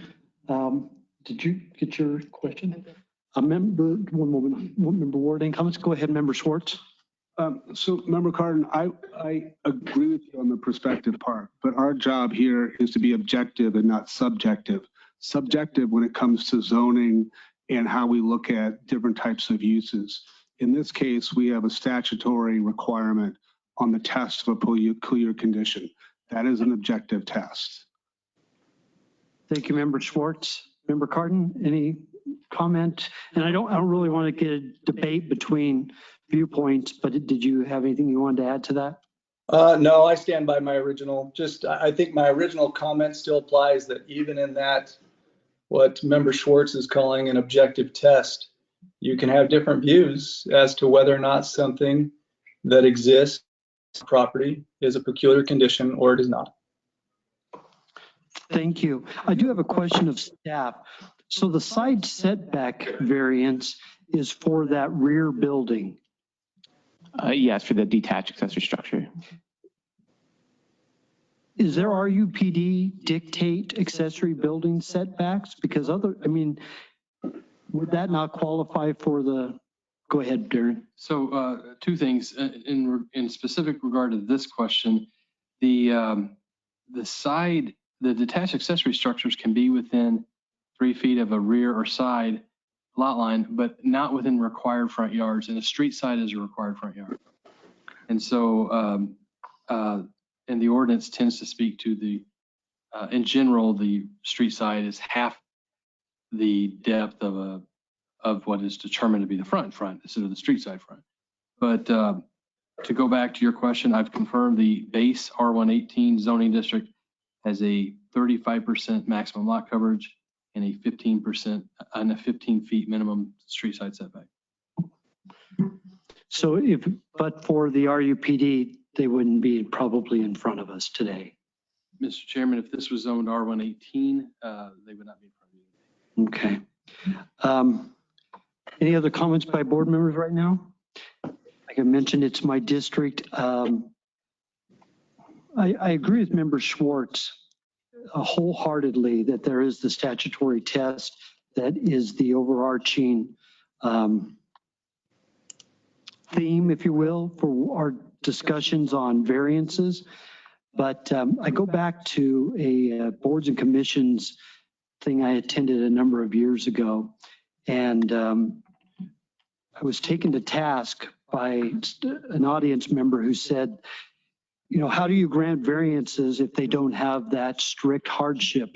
And my statement was, why do we even have a board of adjustment? Why do we add a human element to something if it's really supposed to be cut and dry? And to me, that's the difference, is the difference in how you look at something, as Member Cardin said. And again, so I'm supportive of this variance, so I'm going to move approval of BA 2022-049, subject to the conditions outlined in the staff report. Is there a second? Second. Have a second by Member Ward. Rosalie, would you please do a roll call vote? Member Cardin? Yes. Member Schwartz? No. Member Ward? Yes. Vice Chairperson? Yes. Chairman Loper? Yes. Chairman, that's an approval by a vote of 4-1. Congratulations to the applicant. We'll move on to item number 9, BA 2022-052, the 2 PhDs LLC property. Chairman Loper, members of the board, agenda item number 9 is for subject case BA 2022-052, which is a variance request for an RU43 zone property located at 28714 North 162nd Way in the Rio Verde area in Supervisor District 2. Approving this request would have the effect of allowing for a 23-foot front setback where 40 feet is the minimum permitted, and a 33-foot rear setback where 40 feet is the minimum permitted, to allow for the construction of a 4,997 square foot single-family residence. Next slide, please. The subject lot was created via minor land division in 2005 at its current dimensions, but has since remained undeveloped. The current owner took possession of the subject property as well as 2 adjoining properties to the north, shown as parcels B and D, in November of 2021. The subject lot is home plate shaped with an ingress-egress easement encroaching approximately 35 feet into the front of the parcel at the junction of the 2 north parcel lines. The owner declared an additional ingress, egress, and public utility easement in April of 2022 along the northwestern parcel boundary in preparation to develop the subject and aforementioned lots. Next slide, please. The lot is located entirely within a FEMA AE flood zone for existing flood maps, and as is evident by the on-site topography with drainage flowing easterly. It should be noted that the applicant is not requesting a variance due to these flood conditions, but rather due to the composition of the lot. Next slide, please. Staff is recommending denial of BA 2022-052. The applicant has both failed to demonstrate an undue physical hardship that prevents the development of the property, and that any peculiar condition or physical hardship was not self-created in the line of title. The applicant has several alternatives available. Staff would note that as the owner of the subject and 2 adjoining properties, the applicant may consider having the lots redelineated or consolidated in such a way to allow for more conducive development of the subject parcel, or otherwise designing the home to meet the existing lot and setback requirements. However, if the board finds that the applicant has proven entitlement to the variance, then the board must state on the record the basis for that determination with findings and conclusion in motion to grant the relief sought. At this time, I'm happy to answer any questions. Thank you. Great presentation, Mr. Landis. Are there any questions this time of staff? All right, seeing none, I'll open the public hearing. Is the applicant or applicant's representative available? Or come on up and please provide your name and go forward with your presentation. Good morning, everybody. My name is Andrei Paluktin, address 9974 East Acacia Drive, Scottsdale, Arizona. What? Oh. Address is 9974 East Acacia Drive, Scottsdale, Arizona. Okay, I'll be as quick as possible and as short. Again, thank you very much for providing an opportunity to present the case. Next slide, please. Well, I bought 3 lots, and the lower one, there is some peculiar conditions. Well, first is a lot shape, but the second one is a double easement, and the third problem there is the way the county considers front and side orientation of the house. I'll go through details. Next slide, please. If we take a look at the site plan, so the first is a lot shape. So it's not the worst one, but again, it's not the best one. And it was split before we bought the house, before this lot, and we had nothing to do with it. So it came as is. 2 problems there that there are 2 easements. One of them circular one, and the second one is right along northwest line. I'm not sure what the purpose of those double easements, since it was already there. However, we had to measure setbacks from the easement. And another problem there is that the county considers north of the lot as a front, and like east-west is a side, which basically gives us very little room to work. If we apply all the principles, we're going to be, well, this house is about 75 feet, so we need to decrease it by about 25 feet. So we're looking at, if we apply all the rules, we're going to be looking at about 50 feet wide house, which is something that, like, there is nothing there with the 50 feet. It's going to be just a trailer, mobile trailer you can put there. So this condition basically creates exceptionally narrow building envelope, and developing this lot is virtually impossible. Next slide, please. There are 2 options to look at it. One of them we ask for, well, both of them require variance. One of them would be to ask for the reducing setback by 17 feet from 40 feet to 23. Again, this one is accounted from the circular double easement. And the second request would be for the 7 feet reduction in the setback. Next slide, please. Option number 2, basically it's again the same variance, but we could ask county to consider front house as a east-west, that's going to be front and rear, and north-south is going to be the side entrance, which is going to be more logical. If we take a look at the lot right now, if we use front as a north part and the south as a rear part, it gives very little very little of backyard, basically. So in this case, we're asking to consider county to consider front as a east-west part and north and south as a side part. In this case, we're only asking 7 feet reduction from 30 feet to 23 feet. Again, that counts from the circle easement. And in both cases, the distance between the building envelope and the property line is over 40 feet. So we're well beyond reasonable amount. Next slide, please.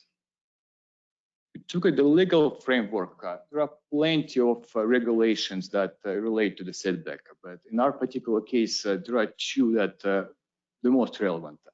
One of them is the purpose of setback is maintain open space requirement, and the second one is maintain safety of the traffic. Next slide, please. In terms of the open space requirements, no matter how you look, we're going to be 42 feet from the northern property line, and they're going to be 33 from the southern property. So we are not creating, we're still preserving the open space. So we're not like going really close to the borderline. And safety traffic, I kind of guarantee that, this place isn't going to have much of the traffic because these two easements, they're only for this house.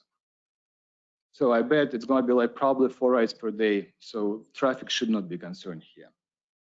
Next slide, please. Oh, next.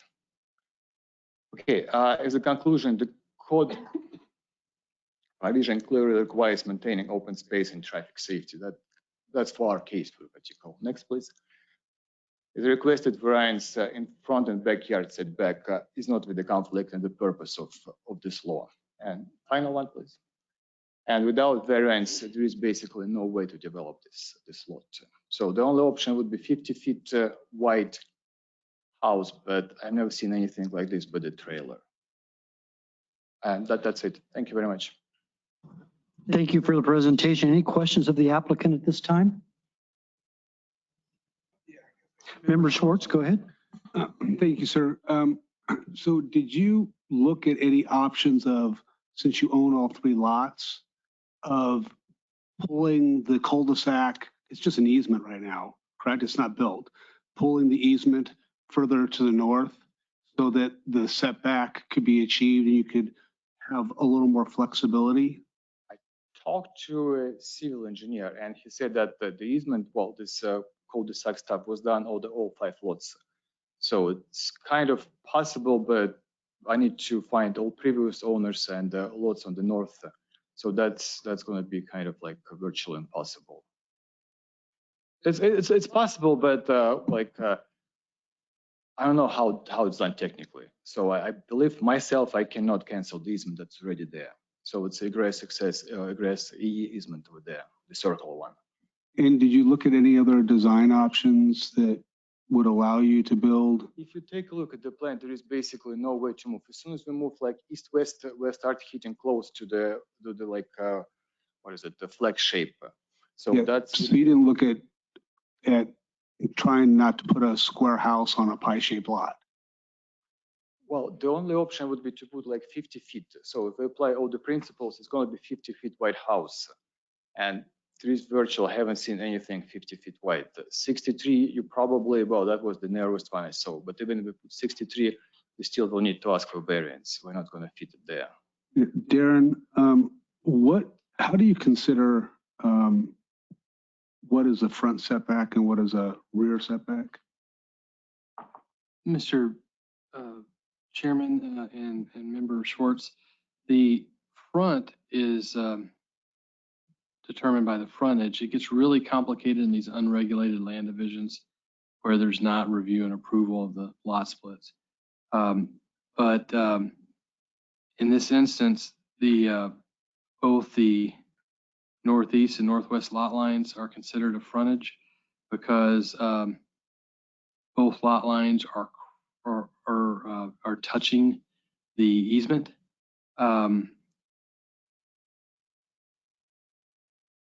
And then it looks like there's an easement that proceeds along the northwest and then actually slightly along the west. So it would be the shortest frontage is considered the front. In this instance, I believe they're looking at the northeast and northwest being the front. If the west was was viewed as the front, it would be a substandard lot width. Right. I believe the entire northeast and northwest plane is the front. So my next question to you, is it feasible, since the road is not, the cul-de-sac is not built, to go back and redesign and pull the cul-de-sac to the further north and or change some of the lot lines so that it's not a pie-shaped lot that allows him to build a square house on a non-square lot? Yes, Mr. Chairman, Commissioners, Member Schwartz.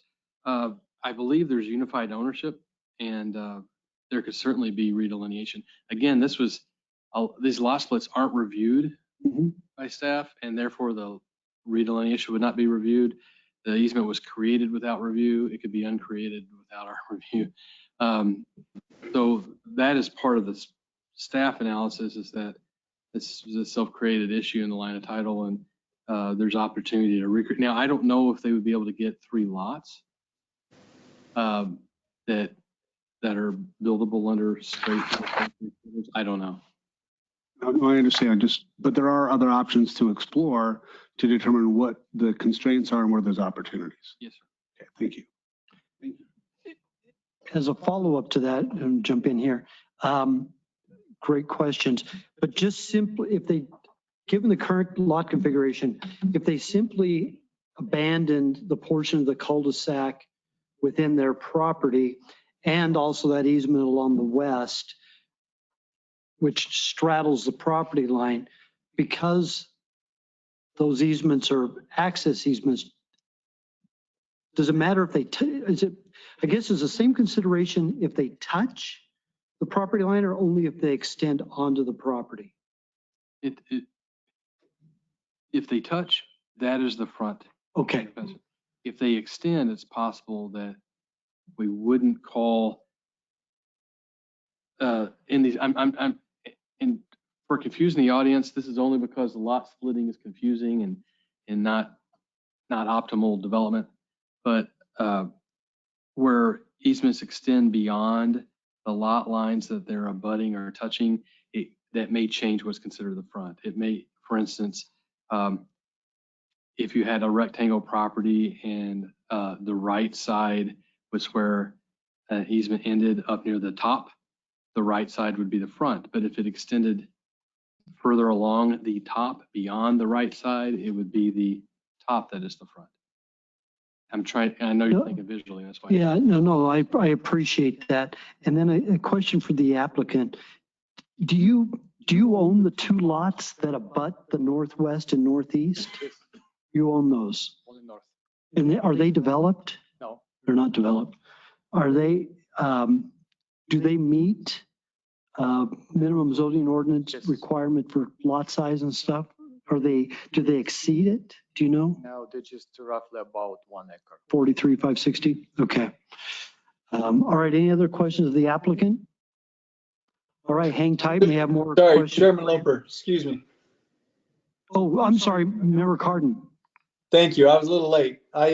So for the applicant, I noticed that there was a letter of opposition in regards to and I think it's the neighbor to the south that didn't approve of the 7 feet on the south side. So I'm just curious, did you consider it all, and is it possible to move the house north 7 feet so that you're requesting a 16-foot setback on the north side and no need for a variance on the south side? That would be fine with us, yeah. So it doesn't make much of a difference. We still need to ask for variance. So. Sure. But just curious if that was something that had been considered. Especially since there's a neighbor who was opposed to that, but not the other. Any other questions, Member Cardin? No, thank you. No, thank you. Sorry, I missed you. Anybody else? All right. Again, have a seat. There are no speaker cards on this item. Is there anybody in the audience who wishes to speak? Is there anybody online virtually who wishes to speak? And we do have the letter. In opposition. Okay, I'm going to go ahead and close the public hearing and turn it over to board members for discussion, possible motion. This is in District 2. Board members, go ahead, Member Schwartz. Yeah, so, this is in my district. So I'm not in favor of this. I think that there are opportunities to redesign either the subdivision or the floor plan of the house to meet our requirements. This area is out in the Sonoran Desert, and it has a lot of other similar type of issues that homeowners, landowners, developers face when they're trying to build houses, and they all go through and find a way to design within the regulations that were set out. And so I'm not in favor of this, but I at the same time, I also will tell you that we all want you to succeed at this. So just need to find different options that are available to develop the site, because it is developable. It's just going to take some creativity. It's not going to take a box plan that you can just put a square. It's like taking a square box and trying to put it into a round hole. It just doesn't work. So you have to find a way to shave off the edges and just be creative. So I think there's creative solutions to this problem without having to ask us to consider a peculiar condition. So I'm gonna make a motion for denial of case BA 2022052. We have a motion for denial by Member Schwartz. Is there a second? And I'm going to open it for discussion. I'll second. We have a second by Member Person. Before I call for the question, I'm wondering, so Darren, if a variance is denied, they technically can't come back for a year on the property. Can they come back if it's a different variance request? Mr. Chairman, I'm going from memory here, but yes, if it can't be the same request for a year the way our ordinance is written, they can come back with a different request. You could come back with a different one. I'm wondering, given that if we deny it, they still have options to come back with something different, or do we table this, continue this, maybe not to the next meeting, but give them an opportunity to work with staff on maybe some options, different options. It'll save you the application fee. It'd be advertised differently, but maybe that's a possibility I'll just throw out there. If anybody was interested in altering your motion, or if not, I'll call for the question. I'm just not sure that it changes the outcome, because they still have to demonstrate a peculiar condition, and it's self-imposed. There's easements that can be moved, there's design constraints. And so I don't want them to have to go back to the process again, but I don't think that there's anything out there that's going to show that there's a peculiar condition. I think he just needs to redesign the house and redecide the subdivision. So, but I mean, I get where you're going. I'm not discounting that, but I don't know that we get ourselves back to any other resolution other than we have right now. And conclusion, I should say. All right. No, thank you. I would say I think the lot configuration is a hardship, but in any event, I'll call for the question. Rosalie, would you please take roll call vote? Member Cardin? No. Member Schwartz? Yes. Member Ward? No. Vice Chairperson? Yes. Chairman Loper? No. Chairman, that's a denial of the vote 3-2. I know Wayne loves these. Motion fails 2-3. The motion. Motion fails. Do we need to take another motion? Council would prefer that you do. Council. Is there another motion? Chairman Loper, this is Member Cardin. Yes, sir. So your thought about maybe continuing was appealing to me, and my purpose was I believe the lot configuration is a peculiar condition, and And but I would be interested in moving the home northward. So it's a 16-foot single variance request from the front yard setback. And then you only need the one variance request. And that would also appease the neighbor to the south. So, but I don't know. So technically, I don't know if I could just make a motion like that the applicants seem to be in favor of, or if there needs to be a continuance so they can go and amend the request, or technically how to do this. I'll defer to Member Schwartz, your district. So let's run with it. Let's run with a continuance of the case. Let him go back and evaluate the site and come back to us with what his conclusions are. Indefinite? I think we should put a time limit to it. So say the next 90 days. Is that enough time for you to go back and reevaluate? We have another case going to continue to January. Okay. Yeah, that's 60 days. So I'll make a motion that we continue the case until the January hearing. We have a motion by Member Schwartz for continuance, roughly 60 days. Is there a second? Second by Member Person. Rosalie, if you would please take roll call. Yes. Member Schwartz, Yes. Member Ward, Yes. Vice Chair Person, Yes. Chairman Loper. Yes, thank you very much. Good luck with trying to come up with some alternative designs.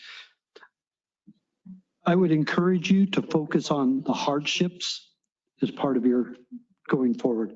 All right, we'll move on to the next item on the agenda. Well, actually, before we do that, we've been at this for 2 hours. Does any board member need a break or staff? You guys, everybody, we're good to go? And I know that Member Person has to leave 12:30, 12:45-ish till 1 o'clock. Okay. All right, so we may lose two at 1.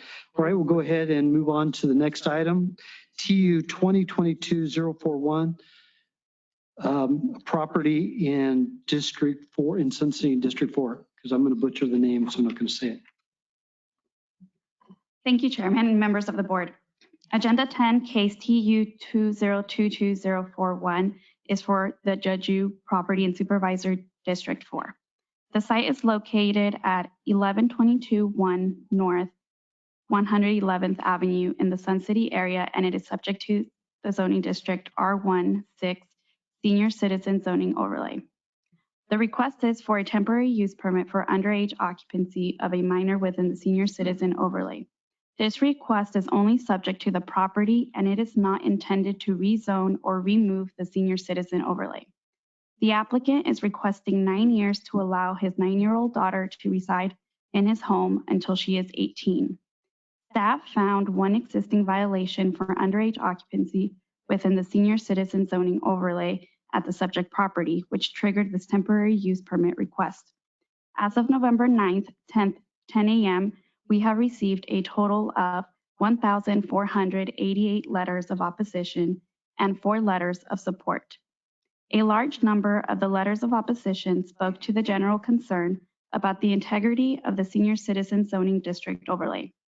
Section 1006 of the Maricopa County Zoning Ordinance establishes a Senior Citizen Zoning District Overlay. The section states that each residence, if occupied, must have at least one person with a minimum age of 55 and no person of 18 years or younger.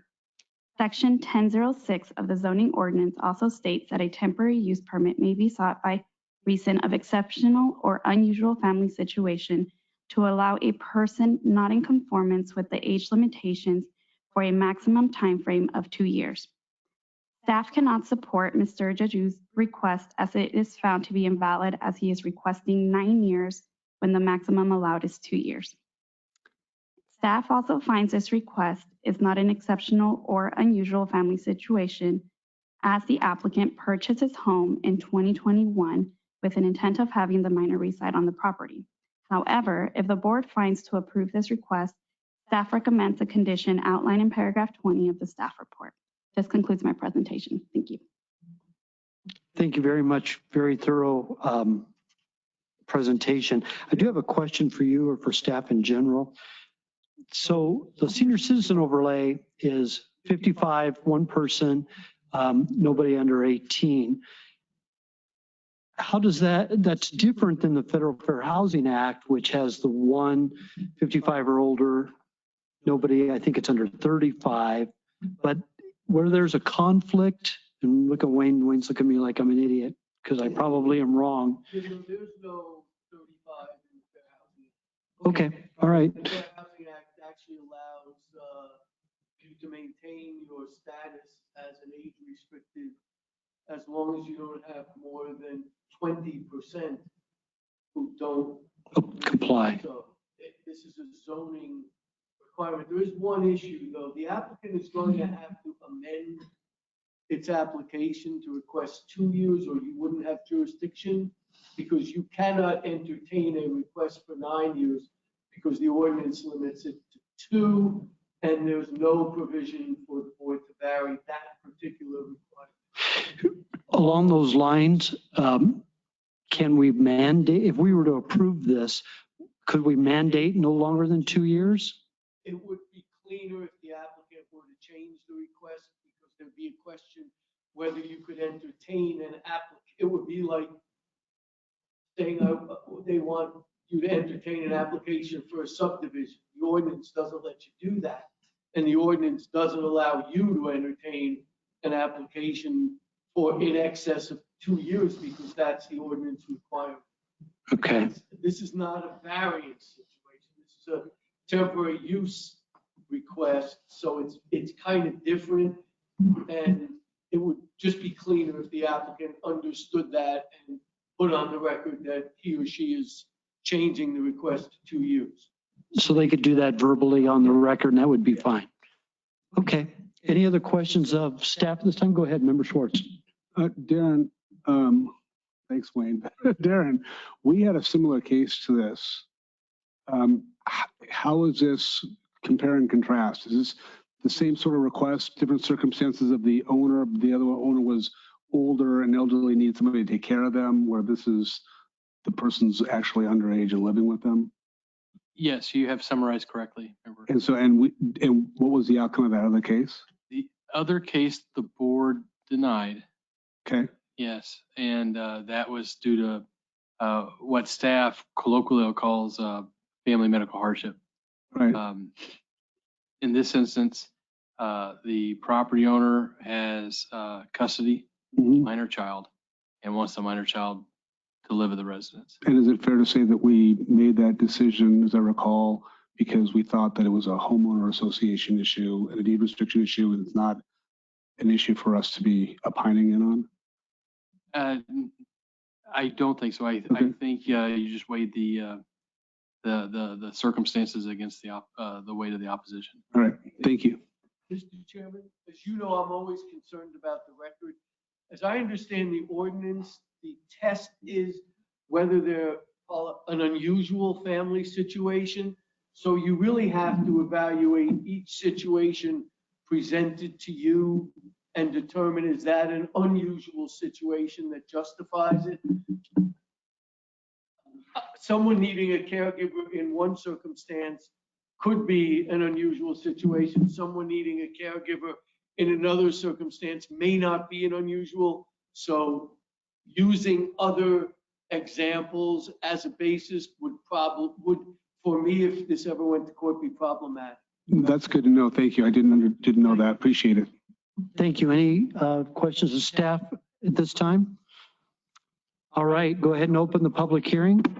Is the applicant or applicant's representative in attendance or available online?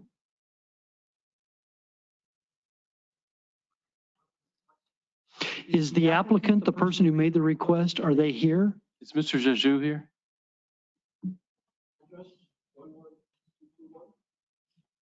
Are you the person who's requesting the temporary use permit? Yes. If you could provide your name for the record and then give your presentation. Can you hear Ms. Jaju?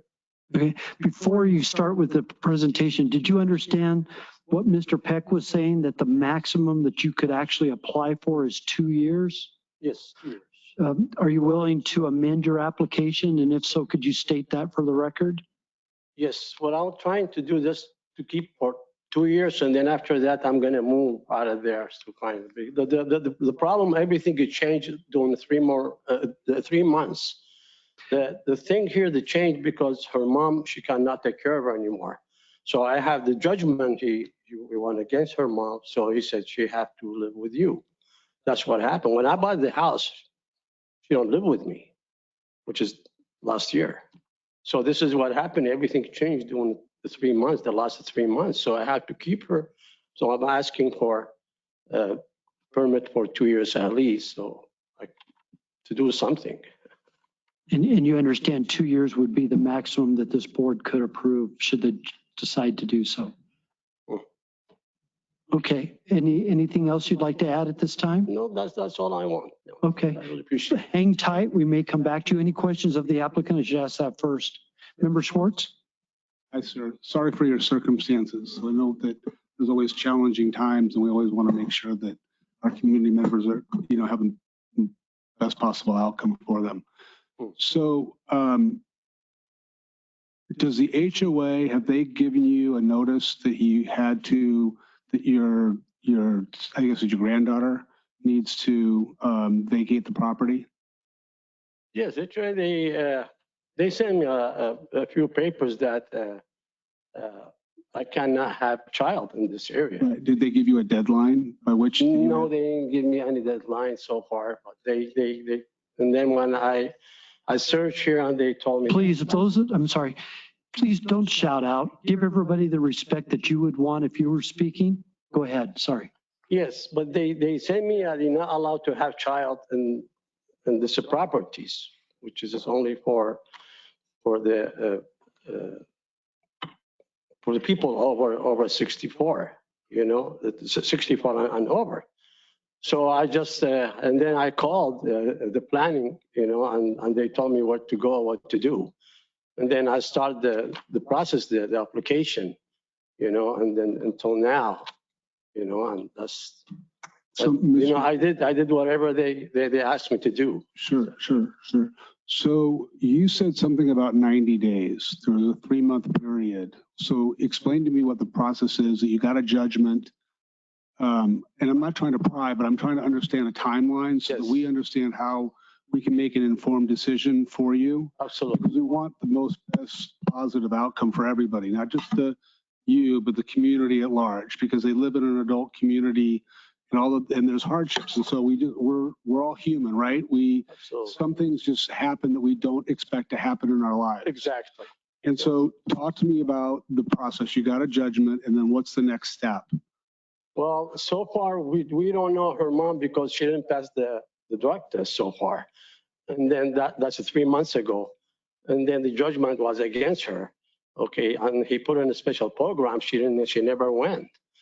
So, and then the judgment said there's no visitation for the baby anymore, for the 9 years old.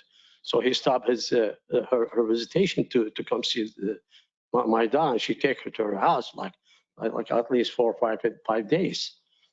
Okay, and we try everything with her mom. She never take her to school, and then my attorney, he stopped, doing processing paper that, the baby, she have to go to school. And then I started going to school, taking her to school all this time. And, sorry.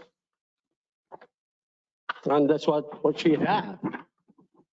Going to school with me. Good for her. Yes. Okay, I'm doing the best I can just to educate this child, Sure. And you should be applauded for that. And thank you, because we need to make sure that our children have every opportunity to succeed, and whatever we do between the ages of 0 to 7 really carries us out through the rest of our lives. I appreciate it. Yeah. So, the father's not in her life, correct? So there's no other places for her to go. She doesn't have a father that she can go live with. I'm her father. Okay. Yes, I'm her father. I'm the only one. I don't have no relative here, nobody, to Right. To take So this is okay. So the mother is your wife, then, correct? She's not my wife. No, she's a girlfriend. A girlfriend. Okay. Not my wife legally. Okay. And is the child your legal daughter? Yeah. Okay, all Absolutely. right. So it is your legal daughter. Okay. Yes, All absolutely. right. I apologize. I didn't understand the Oh, yeah. relationship. Okay. All right. So that's all I have for now. I just got to chew on all that. Thank you very much. Thank you. Any other questions of the applicant? Chairman Loper. Member Cardin? Yes, thank you. Just a couple of points of clarification. Number one, if the daughter is unable to stay with you, where will the daughter go? This is very, very hard question, and I have to find solution. I have to sell the house and go, somewhere else to keep I'm not gonna leave my daughter no matter what's gonna happen. She's my life. That's not like like I don't think so. I do the best I can just to keep her, and do the best I can for her just to keep her.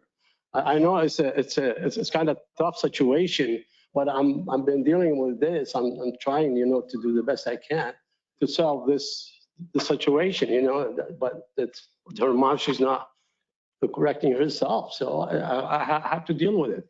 Live in this house for a while for temporary permit, and then after that, I have to go find another house and I move. And thank you. I understand. And that is a difficult situation. My second question is, what is the very smallest amount of time you would need to make other living arrangements so you could keep your daughter in another place? Well, at least I have to have 2 years, to see what's gonna happen, with the court and her mom. Maybe things gonna get changed during this years, and well, we never know. The human, if he changed sometime not. So, but in both ways, I'm sorry. No, I'm sorry. Please go ahead and finish.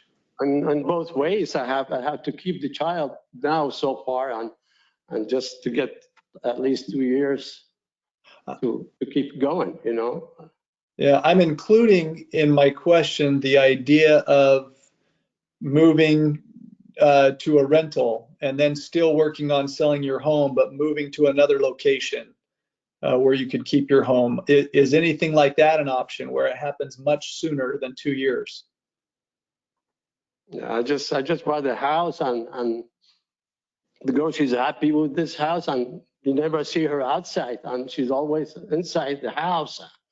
And she go to the karate, and she learn pianos, at the school. And I don't know, it's just, she's just happy with this house. But unfortunately, I can't stay longer in this house. Whatever you guys, your decision is going to be, I have to go through it. But this is my situation, and it's up to you guys, and I have to deal with this child no matter what till further of the court.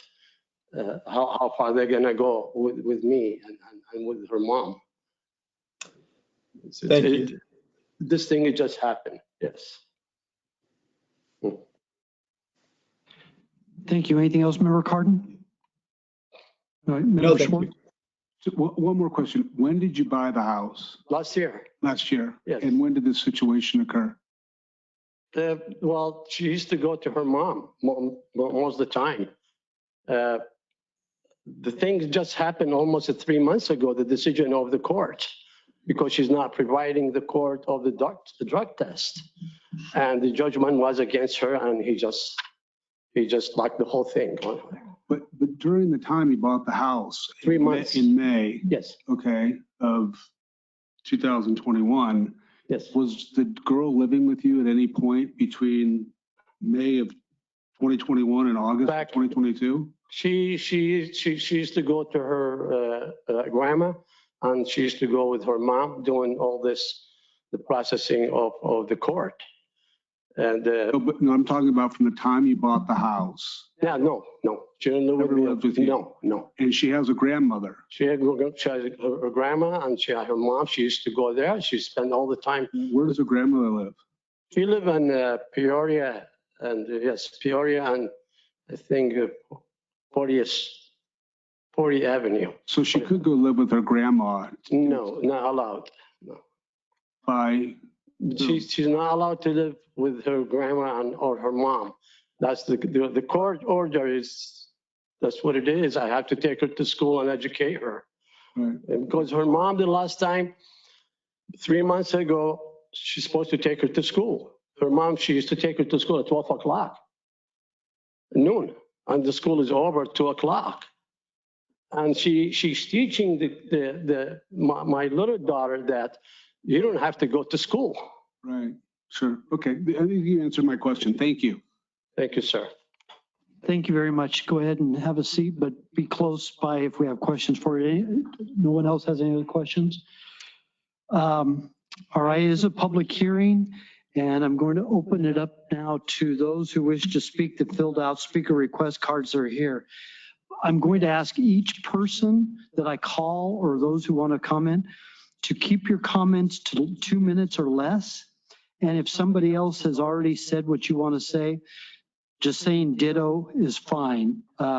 If you have something to add to it, I encourage you to speak, but I don't think the board needs 50 people saying the exact same thing for 2 minutes. First one is Clarice Mayer. She's in opposition and says she does wish to speak. Ms. Mayer?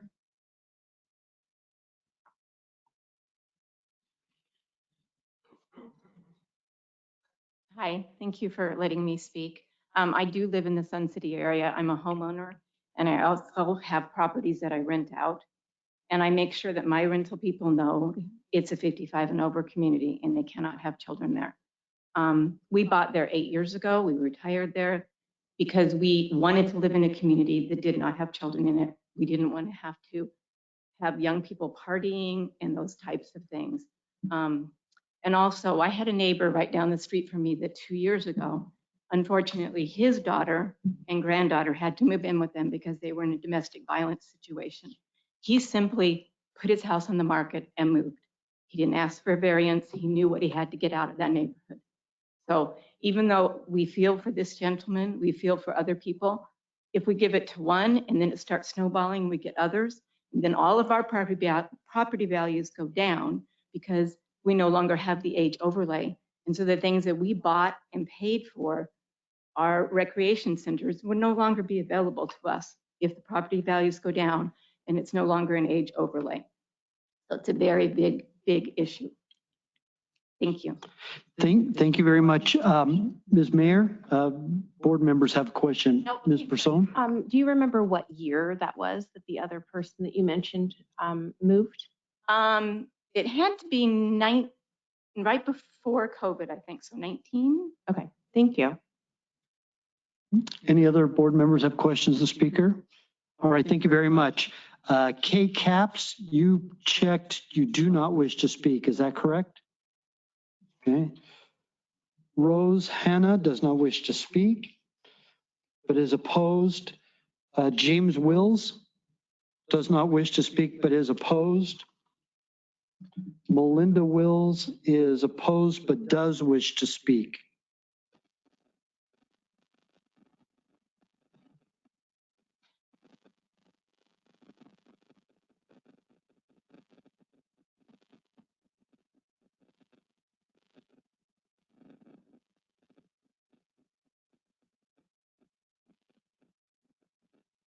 My name is Melinda Wills. I've been a homeowner in Sun City for 6 years, and we moved here specifically because it was a 55 and older age overlay.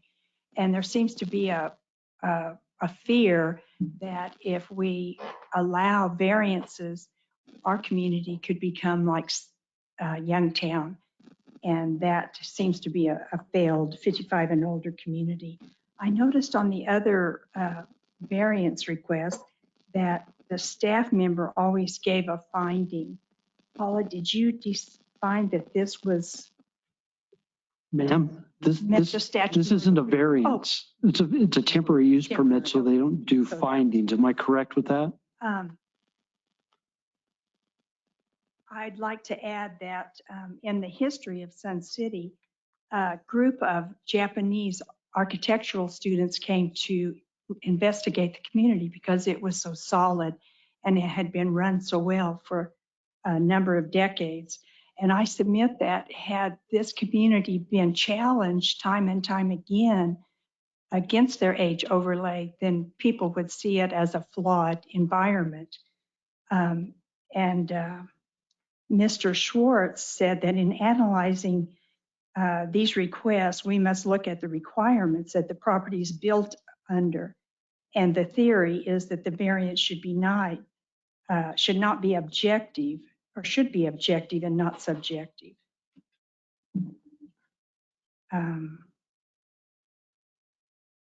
And I'd like to add that Sun City is probably one of the least demanding of Maricopa's money or resources. It runs smoothly, and the last I heard, there's never been crime on crime in our community. And that everyone feels sympathy for this gentleman's situation. And there may be some false information some of us have, but we understood that he bought in our community already having 50% custody. So the maximum 50% custody at 52 weeks per year would be 104 days a year that he assumed or hoped that he would get custody. So that's a question. Because he bought into a well-established 55 and older community, having to have known the rules. So we appreciate your support for the 40,000 residents in Sun City that honor the laws under which we're governed. Thank you. Thank you. Any questions of the speaker? Should we clarify? Member Person? Should we clarify that Member Schwartz's comments related to a variance are specific to a variance and Yeah. not a temporary use permit? Thank you. I was going to mention that. All right. Kim Johnson is opposed but does not wish to speak. Sue Bashford is opposed, does not wish to speak. Bonnie Swank, opposed, does not wish to speak. If anybody changes their mind and does wish to speak, kind of make me aware of that if you change your mind. Maha Becker is opposed, does not wish to speak. Oh, come on up.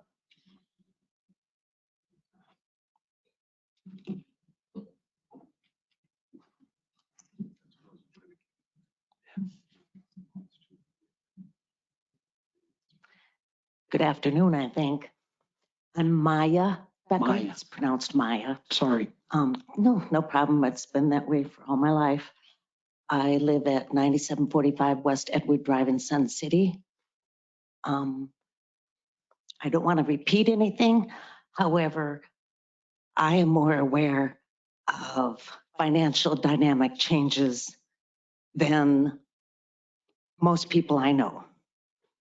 I had to go through not this, but I had to go through a very life-changing thing in my life 24 years ago. And I had to sell my house. I didn't want to. I had to put my kids in different schools. I didn't want to. I had to make changes. And those are the sacrifices I had to make. I'm sorry, I'm shaking. And although I have total empathy for this situation because of finance or family dynamics changing, I moved into Sun City knowing the rules, knowing the regulations, and I signed the paper. And if my dynamics changed again, I would move. And that's all I have to say. Thank you. Thank you very much. Any questions of Maya? All right. Next card I have is for David Milton, who's opposed. You did not check if you wanted to speak or not. No? Okay. Frederick Stowe, opposed, does wish to speak.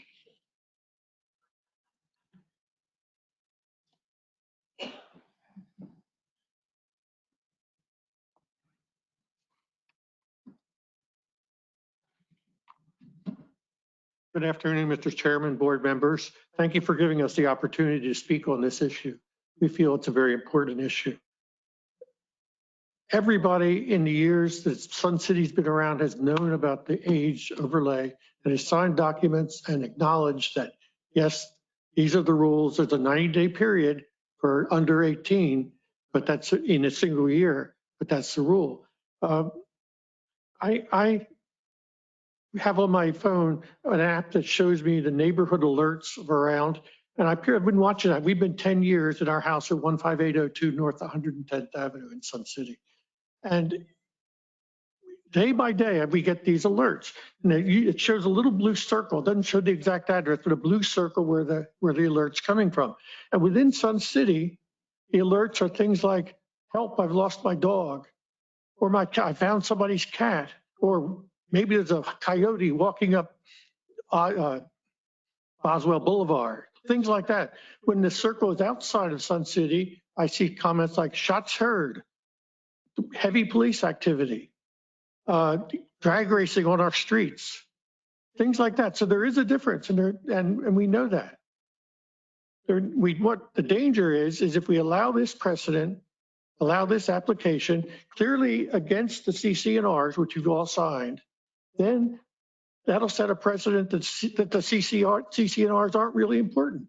And I could break them other ways too. I could put them next to my sideline. I can do other things that we're not supposed to do, like leave a car in the street too long, or leave an RV in the street, or many, many other things. We all know them, we all acknowledge them, we all live by them, and we need to stay that, because otherwise it's a slippery slope. If we start making exceptions for this, exceptions for that, and exceptions for the next thing, then we're going to be at that 25% and lose that age overlay, and that'd be a very serious problem for Sun City. So therefore, I respectfully ask you to deny this application.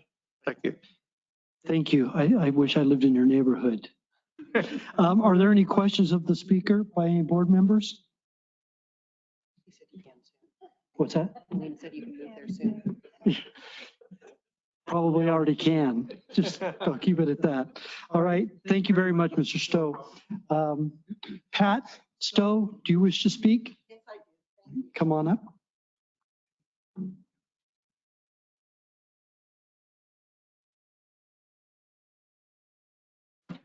Once again, I say thank you for giving me this opportunity to speak.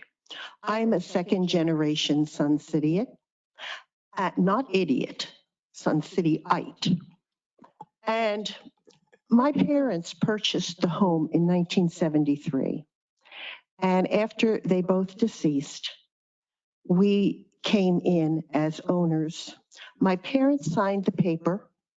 We signed the paper. I'm an educator, and when COVID hit, my grandson needed to be homeschooled. My daughter said, "We'll be down." I said, "Oh no, you won't be down. You cannot be here." So I packed everything up, and for 3 years, I left my home because of my respect for my community. When my parents were alive, Del Webb himself came to the home and they talked. My father was a first generation American. He was 32 when he went into World War II and worked with George Patton and the tank destroyers. And Del Webb said to him at that time, "I made my money on government contracts, and this Sun City I have built for you, the veterans." I hope the board will understand that we have to deny this exception. And I hope you won't make a fool out of me for signing up and doing what I needed to do. Thank you for the time. Thank you. Any questions of Ms. Stowe? Right. Go ahead, Darren. Chairman, just to make sure that the audience is clear, what's before you is a temporary use permit request related to the zoning ordinance. Property owners separately from the county still have to comply with whatever HOA and CC&R requirements there are. And that's not what's before this body or even considered. The county cannot enforce CC&Rs. And if the HOA for Sun City would like staff to come give a presentation on the senior citizen overlay and sometime in the future, we'll be glad to do so. Thank you. Along those lines, so where a temporary use permit is approved, that's kind of the hole in the donut, if you will, for the senior citizen overlay as it applies to the community in general. It doesn't endanger that zoning because that property has an approved temporary use permit, just like a variance affects the development standards for a lot. Mr. Chairman, that's correct. It's my understanding that we would have to approve temporary use permits concurrently for over 20% of the housing units in Sun City for there to be danger of them losing their senior citizen overlay zone. And so you're talking like 2,000 units, and we've never had more than half a dozen a year throughout the county. Thank you. And Wayne might be able to answer this. So what's enforceable? If we approve a temporary use permit, but the CCNRs are conflict with that, would the CCNRs would then rule, correct? The HOA, yes, the HOA could still enforce the CCNR. This is just an exception to a requirement that's in the zoning ordinance. So the protection, they still have protection under the CCNRs, the homeowners do.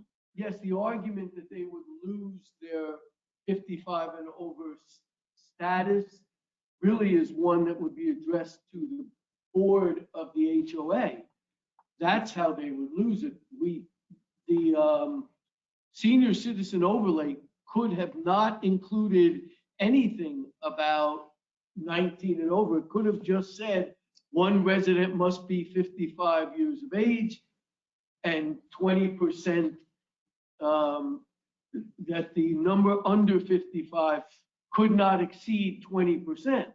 If the CCNRs then said no one under 18 can live there, that wouldn't run afoul of the Fair Housing Act, and they could still enforce that. Right. And just to slightly correct something Darren said, it wouldn't be that 20% would have temporary use permits. It would be 20% at the same time. That's what I said. Would have to have a 20, because if they're only for 2 years and it rotated out and it never hit that number. Right. It's a Okay. technicality, Yep. but All right. we're not here to discuss the CCNRs at all. All right, thank you. All right, thank you. Going on with the speaker request cards, David Frankenstein says you're not sure, but you do wish to speak. Go ahead. First off, I'd like to say it would be nice to have I forgot my hearing aids. It was really difficult to hear. I got most of it. Maybe a better sound system. Okay, for us old folks. Well, now, one thing your property taxes. One thing I heard today was that there can be a 2-year chance to stay in your house if something has happened where you've got somebody who's under 18 years of age. That was really nice to hear, because I got a notice from Showa that said, a gentleman came there, is very nice, and said that you have to move. And then I said, okay, what has happened to me is my daughter, who I rarely see, we saw her Christmas time of 21. She's 39 years old. She said, hi, I'm all by myself. I'm pregnant. And she has stage 4 cancer. She is still alive. On March 28th, I got a call from Department of DPS. They said, this young woman is in the hospital. She just gave birth. She cannot take this child home. She has heroin and methamphetamine in her system. Would you take this baby? Of course I said that. That's my daughter's child. It's part of my family. So at 5 days old, 7 months ago, we took this baby in.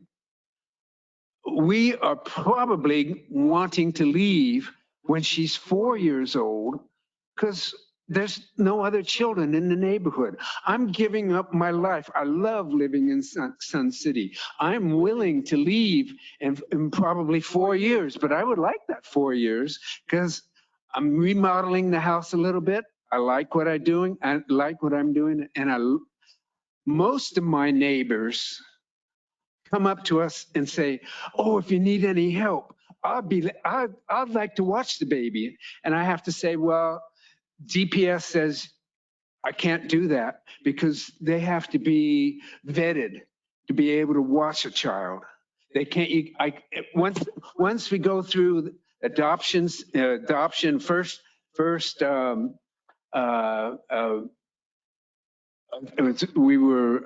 do they call that? I can't even think of it now. I'm so nervous. But anyways, once we get possession of that child, which will be in about a year, and she'll be ours, she'll be considered our daughter. And then I'm pretty sure we want to move when she's 4. But I think anybody who this is a special circumstance. This is a unique one. I think that gentleman had one too. And I'm going to go ahead and ask for a unique situation with Showa, with the consideration that I will be moving. And I guess that's it. Thank you very much. And to clarify, the temporary use permit process that we're discussing today can only be approved up to 2 years. Oh, okay. Well, maybe I can get an extension. And I got one other thing to say. And I was talking to the gentleman there who's a lawyer, and he told me no, that this doesn't affect it. But to me, still, if there's an 18-year-old or 19-year-old living in my area, and then somebody comes in and said, well, you can't have a 2-day-old baby living there. That's, to me, is age discrimination, no matter whatever. That's just my own feelings. All right, thank you very much. Any questions of the speaker? All right, the next person that I have a card for is Richie Miller. Says they wish to speak.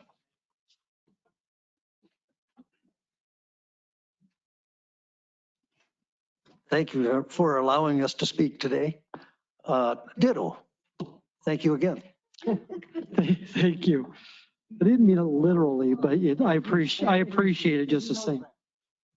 All right, the next person that has a card, I have a card for is Eric Hoagland. Wishes to speak and is opposed.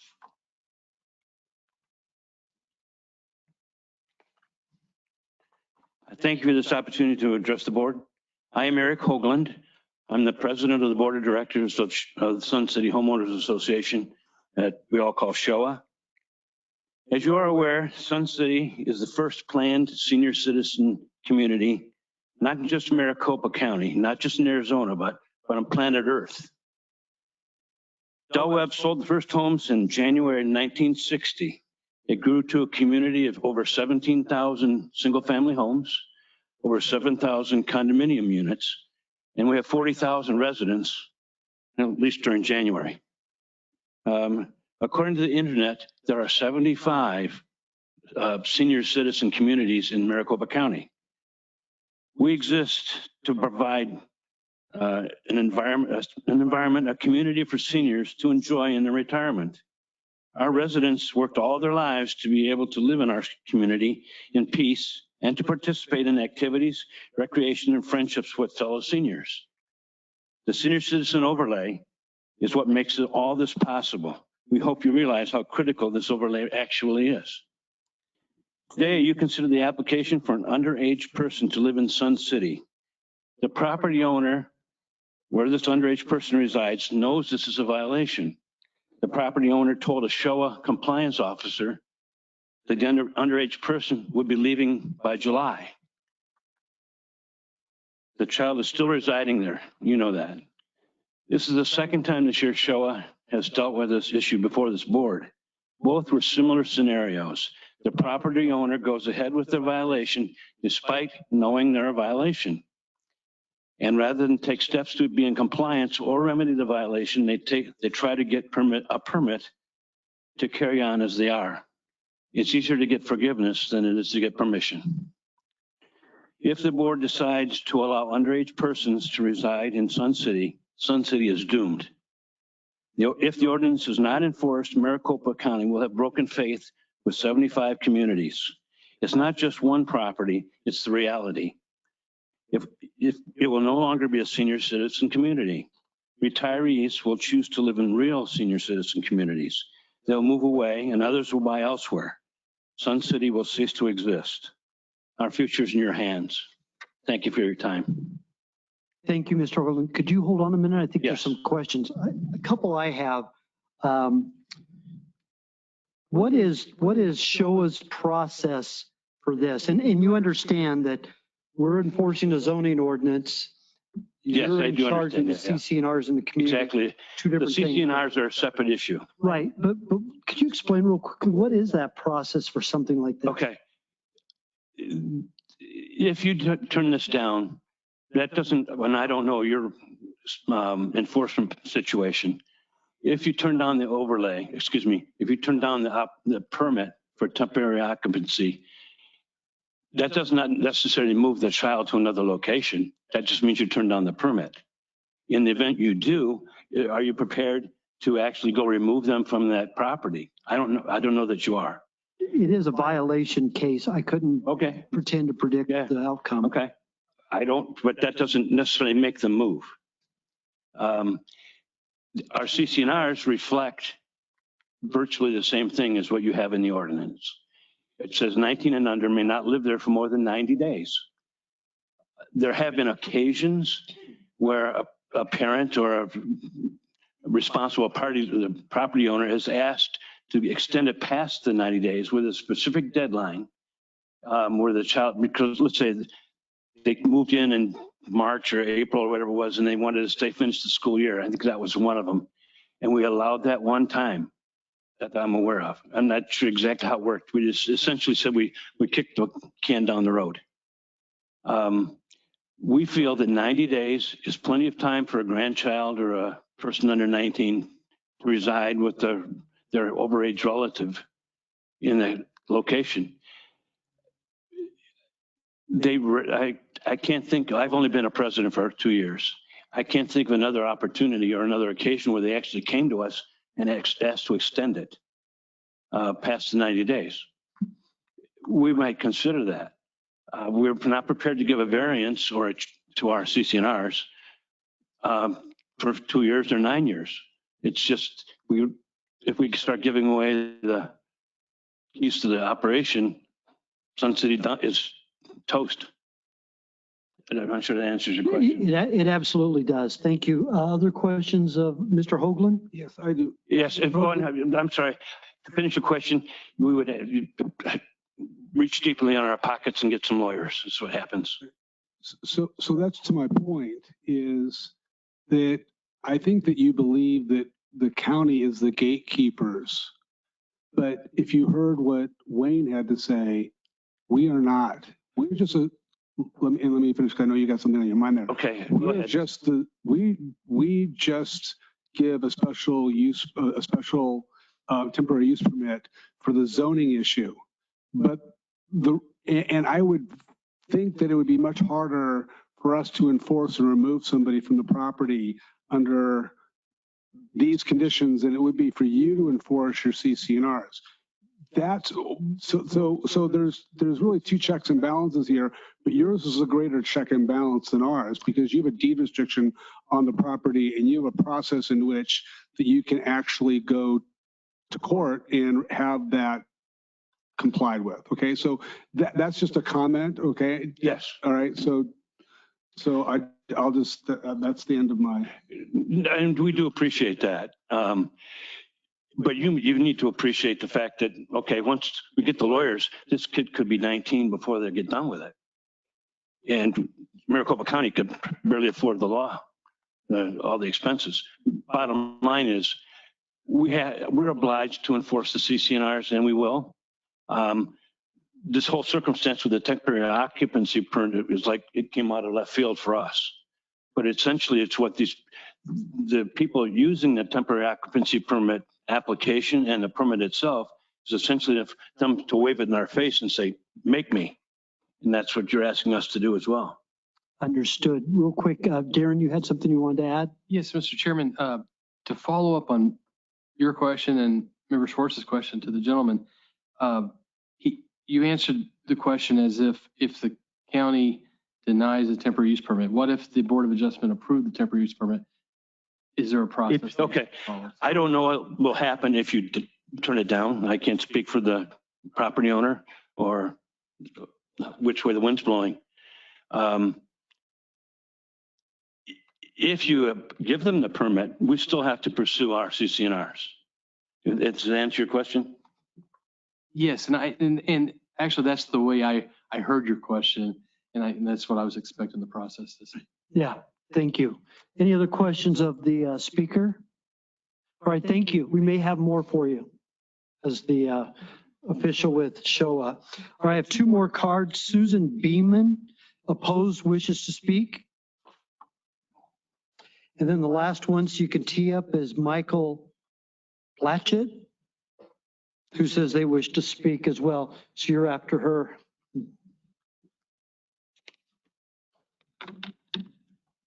Hi, I've had a lot of experience in Sun City. My father lived there for 30 years. I used to drive from Los Angeles to visit him, and he got very, very sick at one point, and I had small children at the time.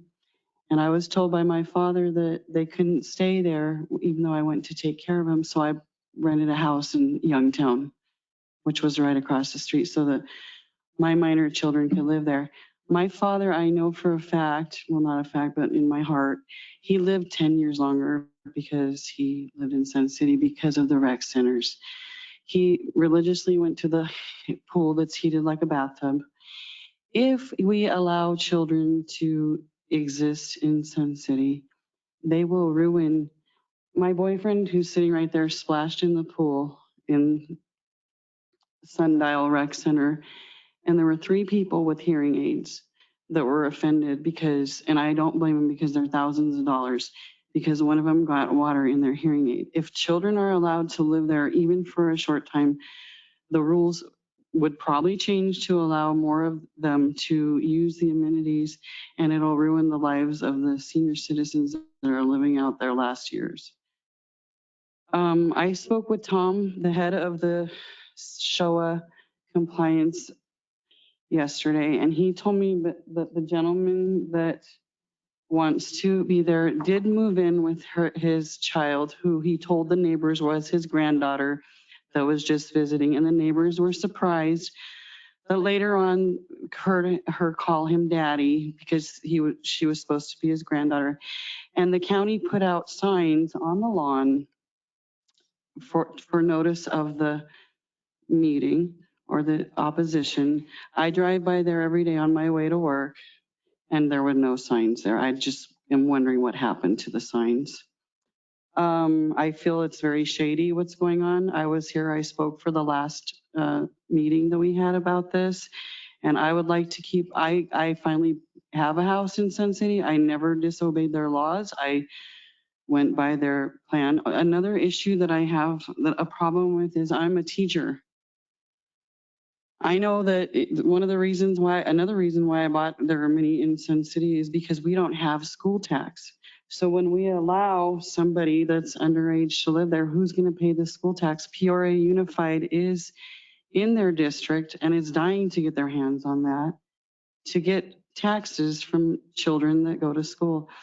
I would invite every single one of you members to go to the Sun City Museum, because last time I was here, Mr. Schwartz, I believe, is from Nebraska.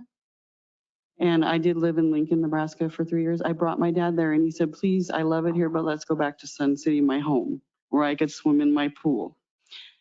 Mr. Schwartz didn't know much about it, and he's finding out. I would invite all of you to go to the Sun City Museum and watch and learn about Del Webb and why he created this community that's beautiful and wonderful for seniors to live out the rest of their life, and watch the movie there, and it'll give you more of an understanding of Sun City.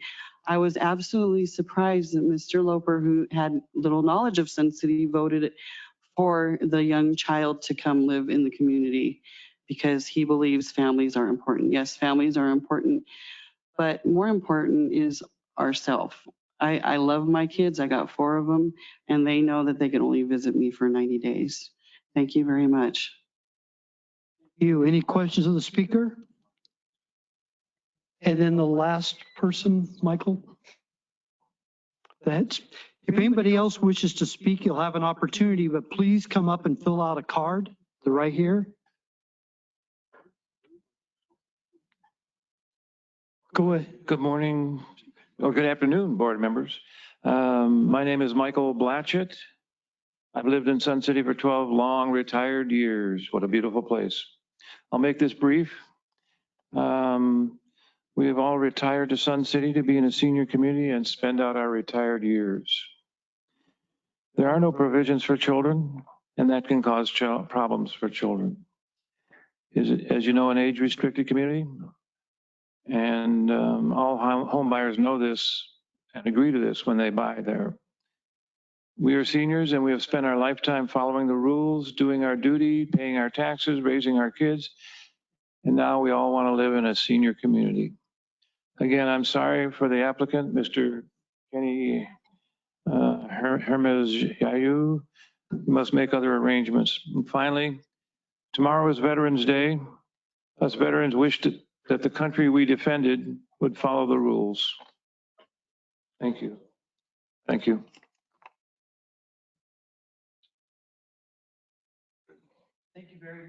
Thank you very much. We have some more speaker cards. And again, if it's just that you're opposed or somebody else has said what you wanted, you can simply walk up and say that's happened. If you have something different that you'd like to state, by all means, come on up and do that. I'm going to let all of you know that in 6 minutes, we're going to lose 2 of the board members. We do have a quorum still, and will remain for a little while. But we have to maintain a quorum to be able to conduct business here. So by all means, what's that? Sure. Go ahead. I don't want to preclude anybody from speaking because speaking is very important in engagement, but I just want to reiterate what Chairman Loper is saying to everybody. If we understand there's a reoccurring theme, I know that the 2 of us who have to leave would like to participate in the discussion and the debate about this. So if you have something to say that's completely different, that hasn't been hit on by anybody else, by means, raise your hand. And otherwise, we know there's 1,200 people here in opposition to this. All right, thank you. All right. I've got a card from Kay Capps who wishes to speak. Ms. Capps? Thank you. I'll make this brief. I have been in Sun City for 22 years, and this is the first year that we have had to deal with for 3 times in 22 years. And it seems to me like once it gets started, we're going to have more and more and more of people applying to try to break the rule. Thank you. Thank you. Karen McLean. Adding into this, if this gentleman knew that he was a father and he bought his house 4 years into her life, and now he wants us to accommodate his choice of bringing his daughter to live with us, I find that offensive. When I came, I've been here, I'm going into my 8th year. My in-laws and my father have lived here for over 30 years. They never had to do this. I knew I had to wait. I've been a single mother. I know what it's like to go to court. I know what it's like to lose most everything. I know what it's like to fight for my children. I did that.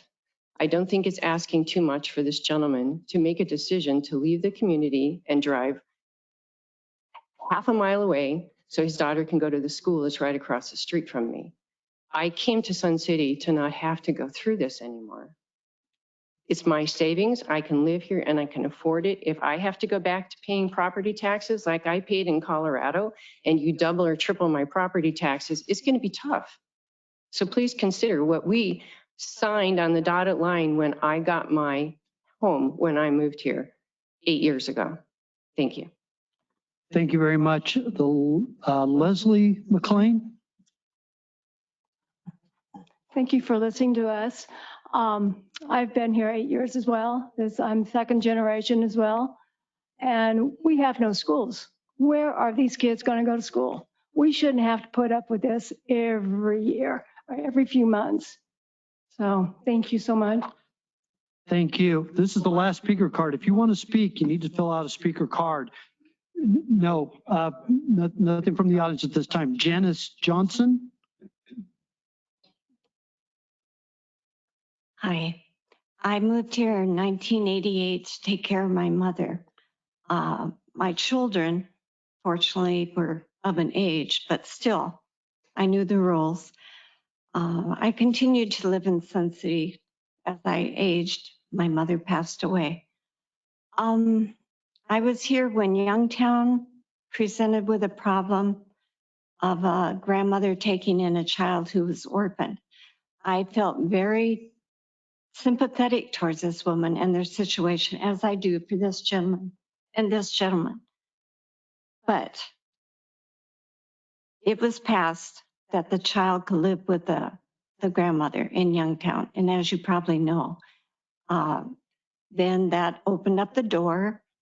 The overlay, that was gone.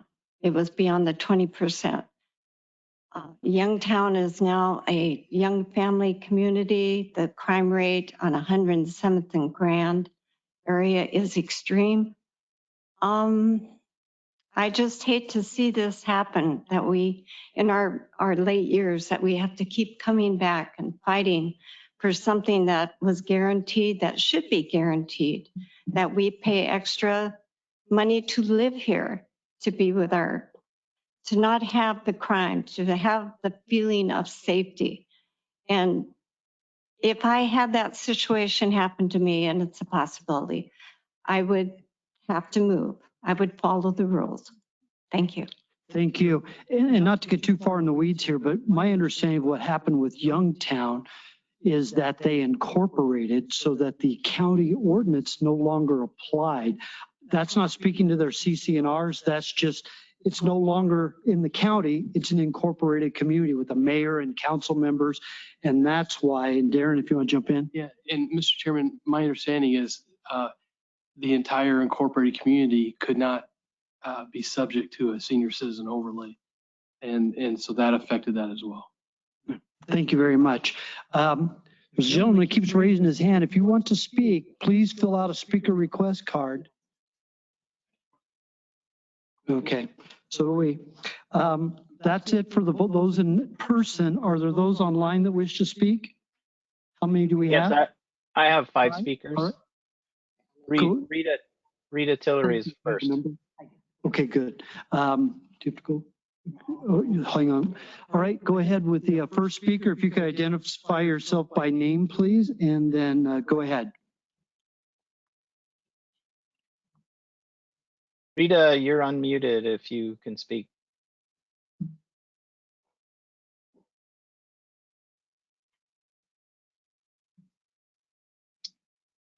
Next one would be Michael Graham. Michael needs to unmute.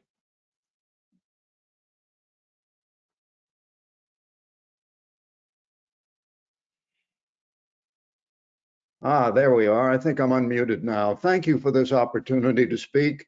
I want to address some of the written findings that were submitted to this board relative to this temporary use permit application. It says in part, most of the opposition has come from citizens that do not live near the proposed residence, but throughout Sun City. I don't know what staff meant to imply by that statement, but I infer that I shouldn't be concerned because I don't live near, however you define, the proposed residence. In fact, every resident of Sun City needs to be concerned because of the threat it gives to the 55+ overlay. The staff goes on to note that such permits for underage occupancy in the Sun City area are relatively few, with only a small handful processed by staff each year throughout the entire county. I answer that statement with a question. What is the exact number of permits that need to be applied before we become concerned? Is it 5, 10, 37? What's the exact number? And my answer to that question is 1. For each temporary use permit application made, we need to be concerned for the very fact of the 55+ overlay threat. Now, the staff goes on to say that this counts toward the 80% requirement and negates the fear that this TUP would jeopardize the county's age restrictions overlay. To that I say it would open the floodgates to all the additional applications that will be made, because as sure as we're here, all sitting here today, there will be more. And we will all be returning again to speak in opposition. I'm 83, my wife is 82. We've worked decades to provide the tools for our family to be successful and productive members of the community. Over the decades, we've done that, and now we deserve what we have in the amenities of Sun City, and we're delighted to be able to access them, and we don't want to jeopardize them. We stand shoulder to shoulder with the Sun City Homeowners Association in their opposition to this temporary use permit application. And I thank you for the opportunity to speak. Thank you. Next person is Judith Moore. Hello. Hello. Thank you for letting me speak today. I've been in Sun City now 12 years. I refuse to say my age. But what I'd like to do is focus a little bit more on what we are really talking about. It isn't just lifestyle. We have an exemption from the Federal Housing Authority to discriminate, so to speak, and be a plus 55 community. We only retain that if we meet and maintain the responsibilities to ensure each unit here is occupied by a 55 plus or older. Our CCRs also help you see that we do not have children in the community. It will eliminate the exemption. We talk about the 80%. I've heard quite a few opinions, but I do encourage all of you to read your own code and rules. It says that that exemption is really in the case where we may have married a younger man.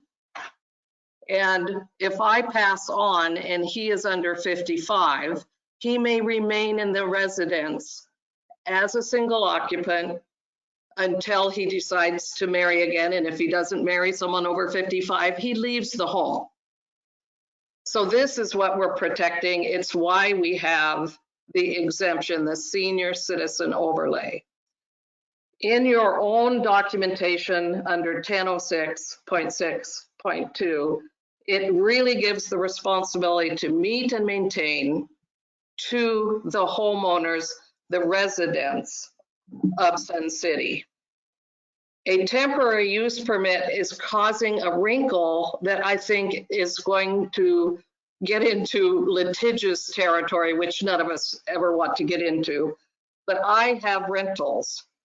I make sure every single one of my renters has the full CC&Rs. I make sure they sign documentation that they're 55 plus. I ensure that they do not have children. What am I going to do if I find out they bring a child in? They are out of compliance of my rental, and I am going to suspend them renting. Only, it turns out, they can come to you and get a temporary use permit for them to live in my rental for another 2 years with children.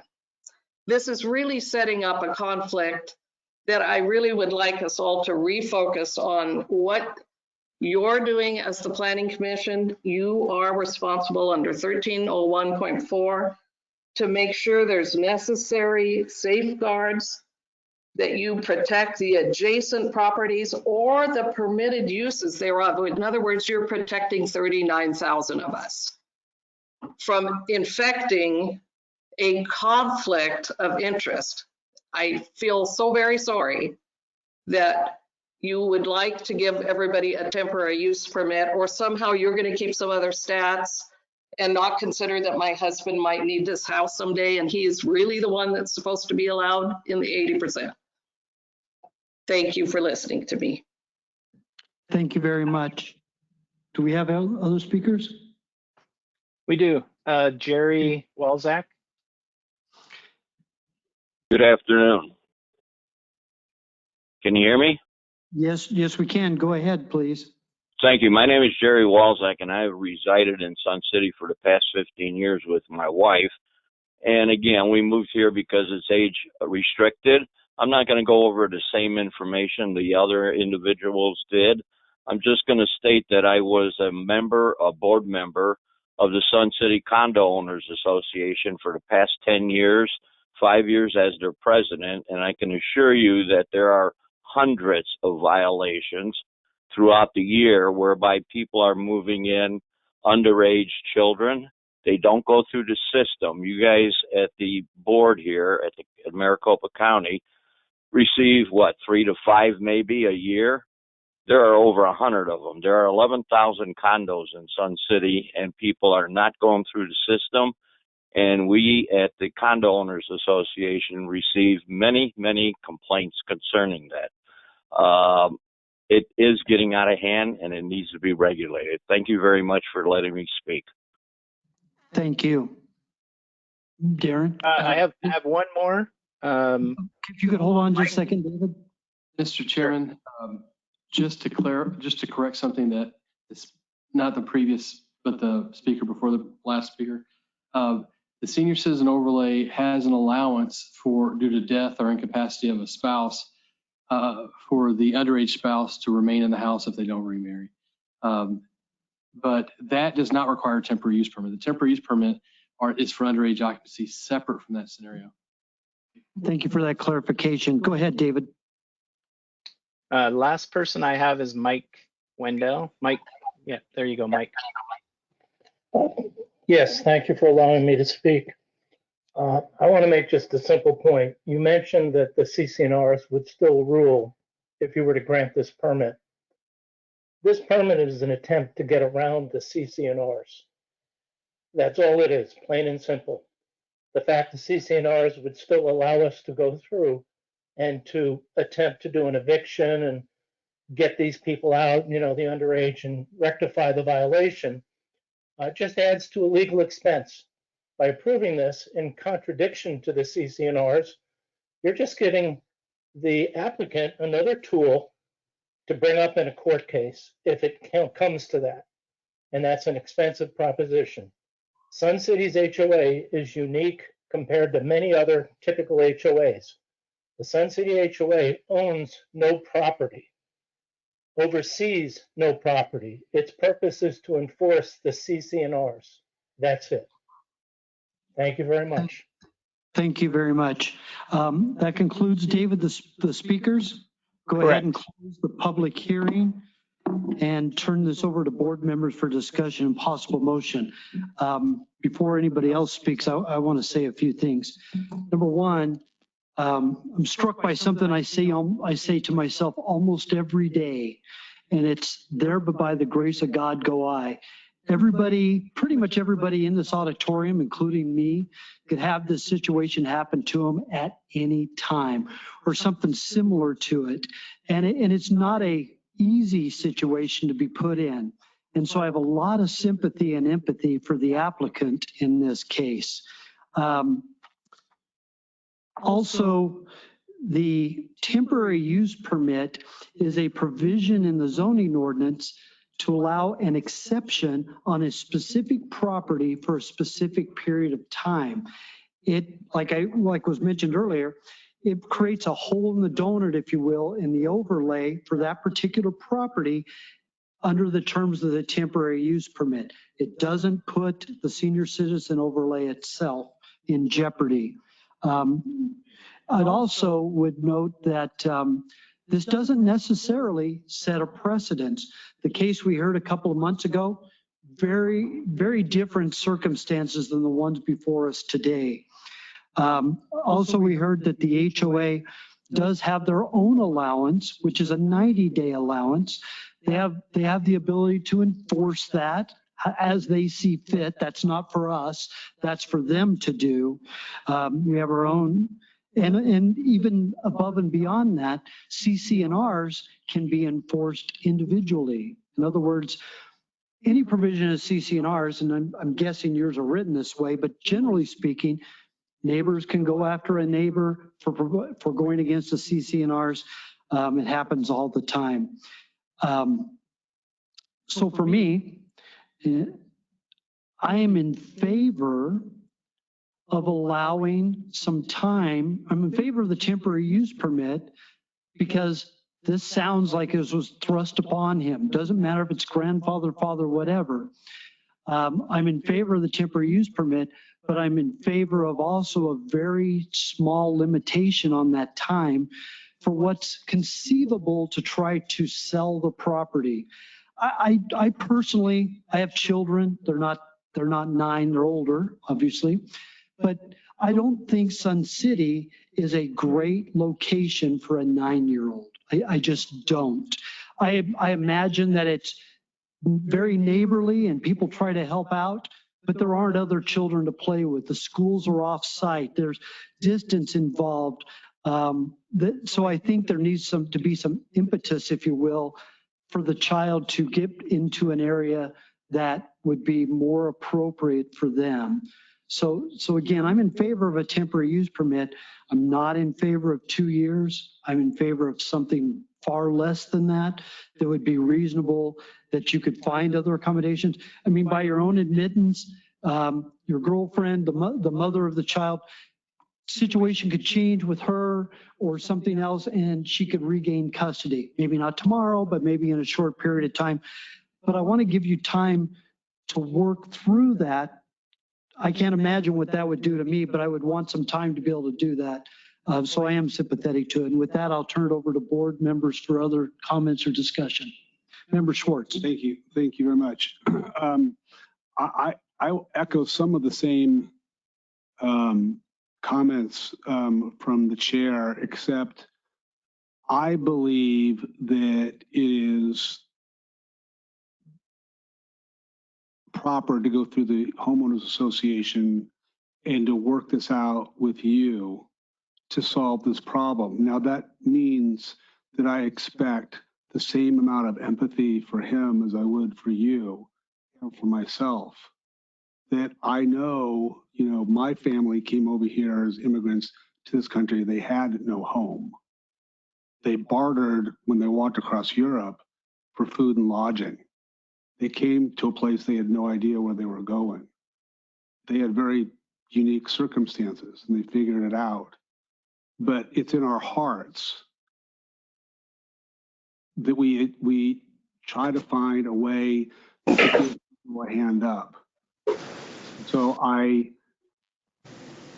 graciously ask you to have some empathy as you deal with these situations and giving people the time to solve their family crisis.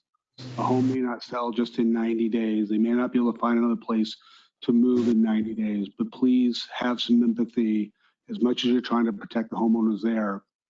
We have lives we protect and these young children and making sure they have a safe place to have over their head. So I'm going to be opposed to a special use permit, but I'm going to put the obligation on Showa that they work in a very, pragmatic and compassionate way to solve not just this man's issue, but anybody else that comes in front of you, because it could be any of us at any point in time.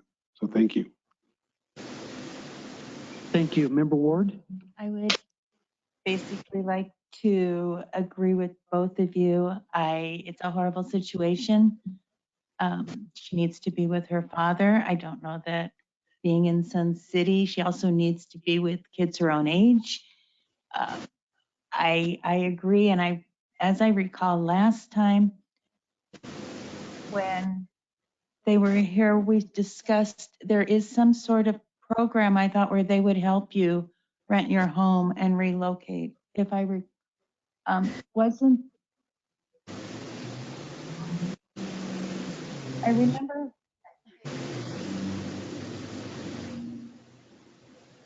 And I would like to see something like that. I would hate to see a child living in Sun City for 9 years. It's not an answer for anybody. Thank you. Member Cardin? Chairman Loper, thank you. So I think everyone's kind of expressed some similar sentiments that I generally agree with. I'll agree also. I think I understood Member Schwartz to say that his thought was this should, the HOA allows for 90 days. My general inclination is that if this were able to be handled through the HOA, and I think this is what Member Schwartz was saying, if I heard correctly, that would be the best route, and that then 90 days or whatever the HOA would allow would be a sufficient time to make new accommodations, I would hope, because I also agree, as Member Ward just indicated, this is not a long-term solution to have this child there. It is so important that we do what we can to help with a good solution. But being in Sun City is not a good long-term solution, as I think everyone pretty much said. So I'll just say my belief is that the HOA at least allows for 90 days, which even if no one gave any more, and I'd hope that circumstances would be looked at, that would likely be sufficient time to allow accommodations to be made, which then would not necessitate us granting a temporary use permit. Thank you very much. Yes, Darren. Mr. Chairman, before you call for the question, just a reminder that the request before you is now for a 2-year underage occupancy TUP, not 9 years. With that said, is our only option, if we wanted a lesser time, we could stipulate to a different time. I see Wayne. Yes, Mr. Chairman, the reason I asked to change to 2 is that if it were at 9, you technically wouldn't have had jurisdiction. Now you can handle it as you wish, but just one piece of legal advice, because that's theoretically what I have here. If you deny the temporary use permit and just push it on the HOA, technically, immediately, the gentleman is in violation of the zoning ordinance. So if you want to push it to the HOA, probably the way to do it would be to grant the temporary use permit for a short period of time, whatever time you think is sufficient to let the HOA handle it. So if your inclination is to push it to the HOA, it would seem you'd have to grant something so they could still do that without there being a zoning violation. Thank you, because my concern with a simple denial was that exact issue. We have a violation case today, and that would kick it into immediate part. Member Schwartz, did you have anything to say? Which would, just so the audience understands, the public understands, mean we would bring him in for a code violation, which I have no doubt I could easily prove now, which would only result in him being fined. It would not in any way affect his ability to continue to live there in violation. We don't have the authority to kick people out, or if somebody, for instance, is running a business in a residential area, we can't stop that. Our only statutory authority is to impose a civil penalty. Thank you. Yeah, I was going to ask if I could make a motion to continue the case for 90 days so the HOA can work on a plan with the homeowner on a long-term strategy. Because I'm not in favor of offering a permit here on this property at all. But I am in favor of them solving a problem between the HOA and the property owner. I think that's the only positive outcome here, and let them work it out as neighbors. That's just my opinion. I think giving them a special use permit is precedent setting, and I'm not in favor of it. Okay, I actually. That's just we all have to see the world through a different set of glasses. That's just my opinion. Please, nothing from the audience. But I do have a question, Darren, Wayne, Tom. This would kick the can, so to speak, on the violation if we continued this for 90 days. No? I see Wayne. We are in violation right now. But this is a remedy to that. There is an open violation at present. We would we would do a compliance inspection after 90 days. We'd schedule a compliance inspection. So just continuing this for 90 days, the county still moves right ahead with the violation, or do they say, well, this is administrative, or maybe not administrative, but this is a remedy for them that, I mean, if I'm the hearing officer, I'm going to say, well. Mr. Chairman, I don't know if there is an administrative hearing for the hearing officer scheduled this time. Okay. But if we were to do so, it is likely to be at least 60 days out. What we normally would do based upon a 90-day continuance is see what happens in 90 days. And right. Okay. Before I ask for a motion, one thing I do want to mention to everyone is that the temporary use permit provision that we were talking about today is part of the zoning ordinance. If you really want to do away with it, and I know staff has not enough to do, there ought to be a push for a text amendment to do away with that. That's a very long, involved process, but that would be a way to do with it for this. Then there wouldn't be this option. I'm not even saying it would be supported or it would go anywhere, but as long as there's the provision in the zoning ordinance, people can make application. People make application for stuff all the time. With that, do we have a motion? I make a motion for a 90-day continuance on case TU 2022-041. We have a motion for a 90-day continuance. Is there a second? Second. A second by Member Ward. Rosalie, if you please call for roll call vote, please. Member Cardin? Yes. Member Schwartz? Yes. Member Ward? Yes. Chairman Loper? Yes. Chairman, that's a continuance by a vote of. I appreciate everybody that came out. We were trying to deal with a very difficult situation and hearing everybody that spoke today and all the 1,488 emails and letters that were in opposition. We are hoping that something in the next 90 days can be done to address this. So when we hear this again in 90 days, we don't need to hear this in 90 days. That would be ideal. Mr. Chairman, if I could interject for the audience, that hearing date is February 16th. February 16th. Thank you, everyone. The end of it, we're dismissed.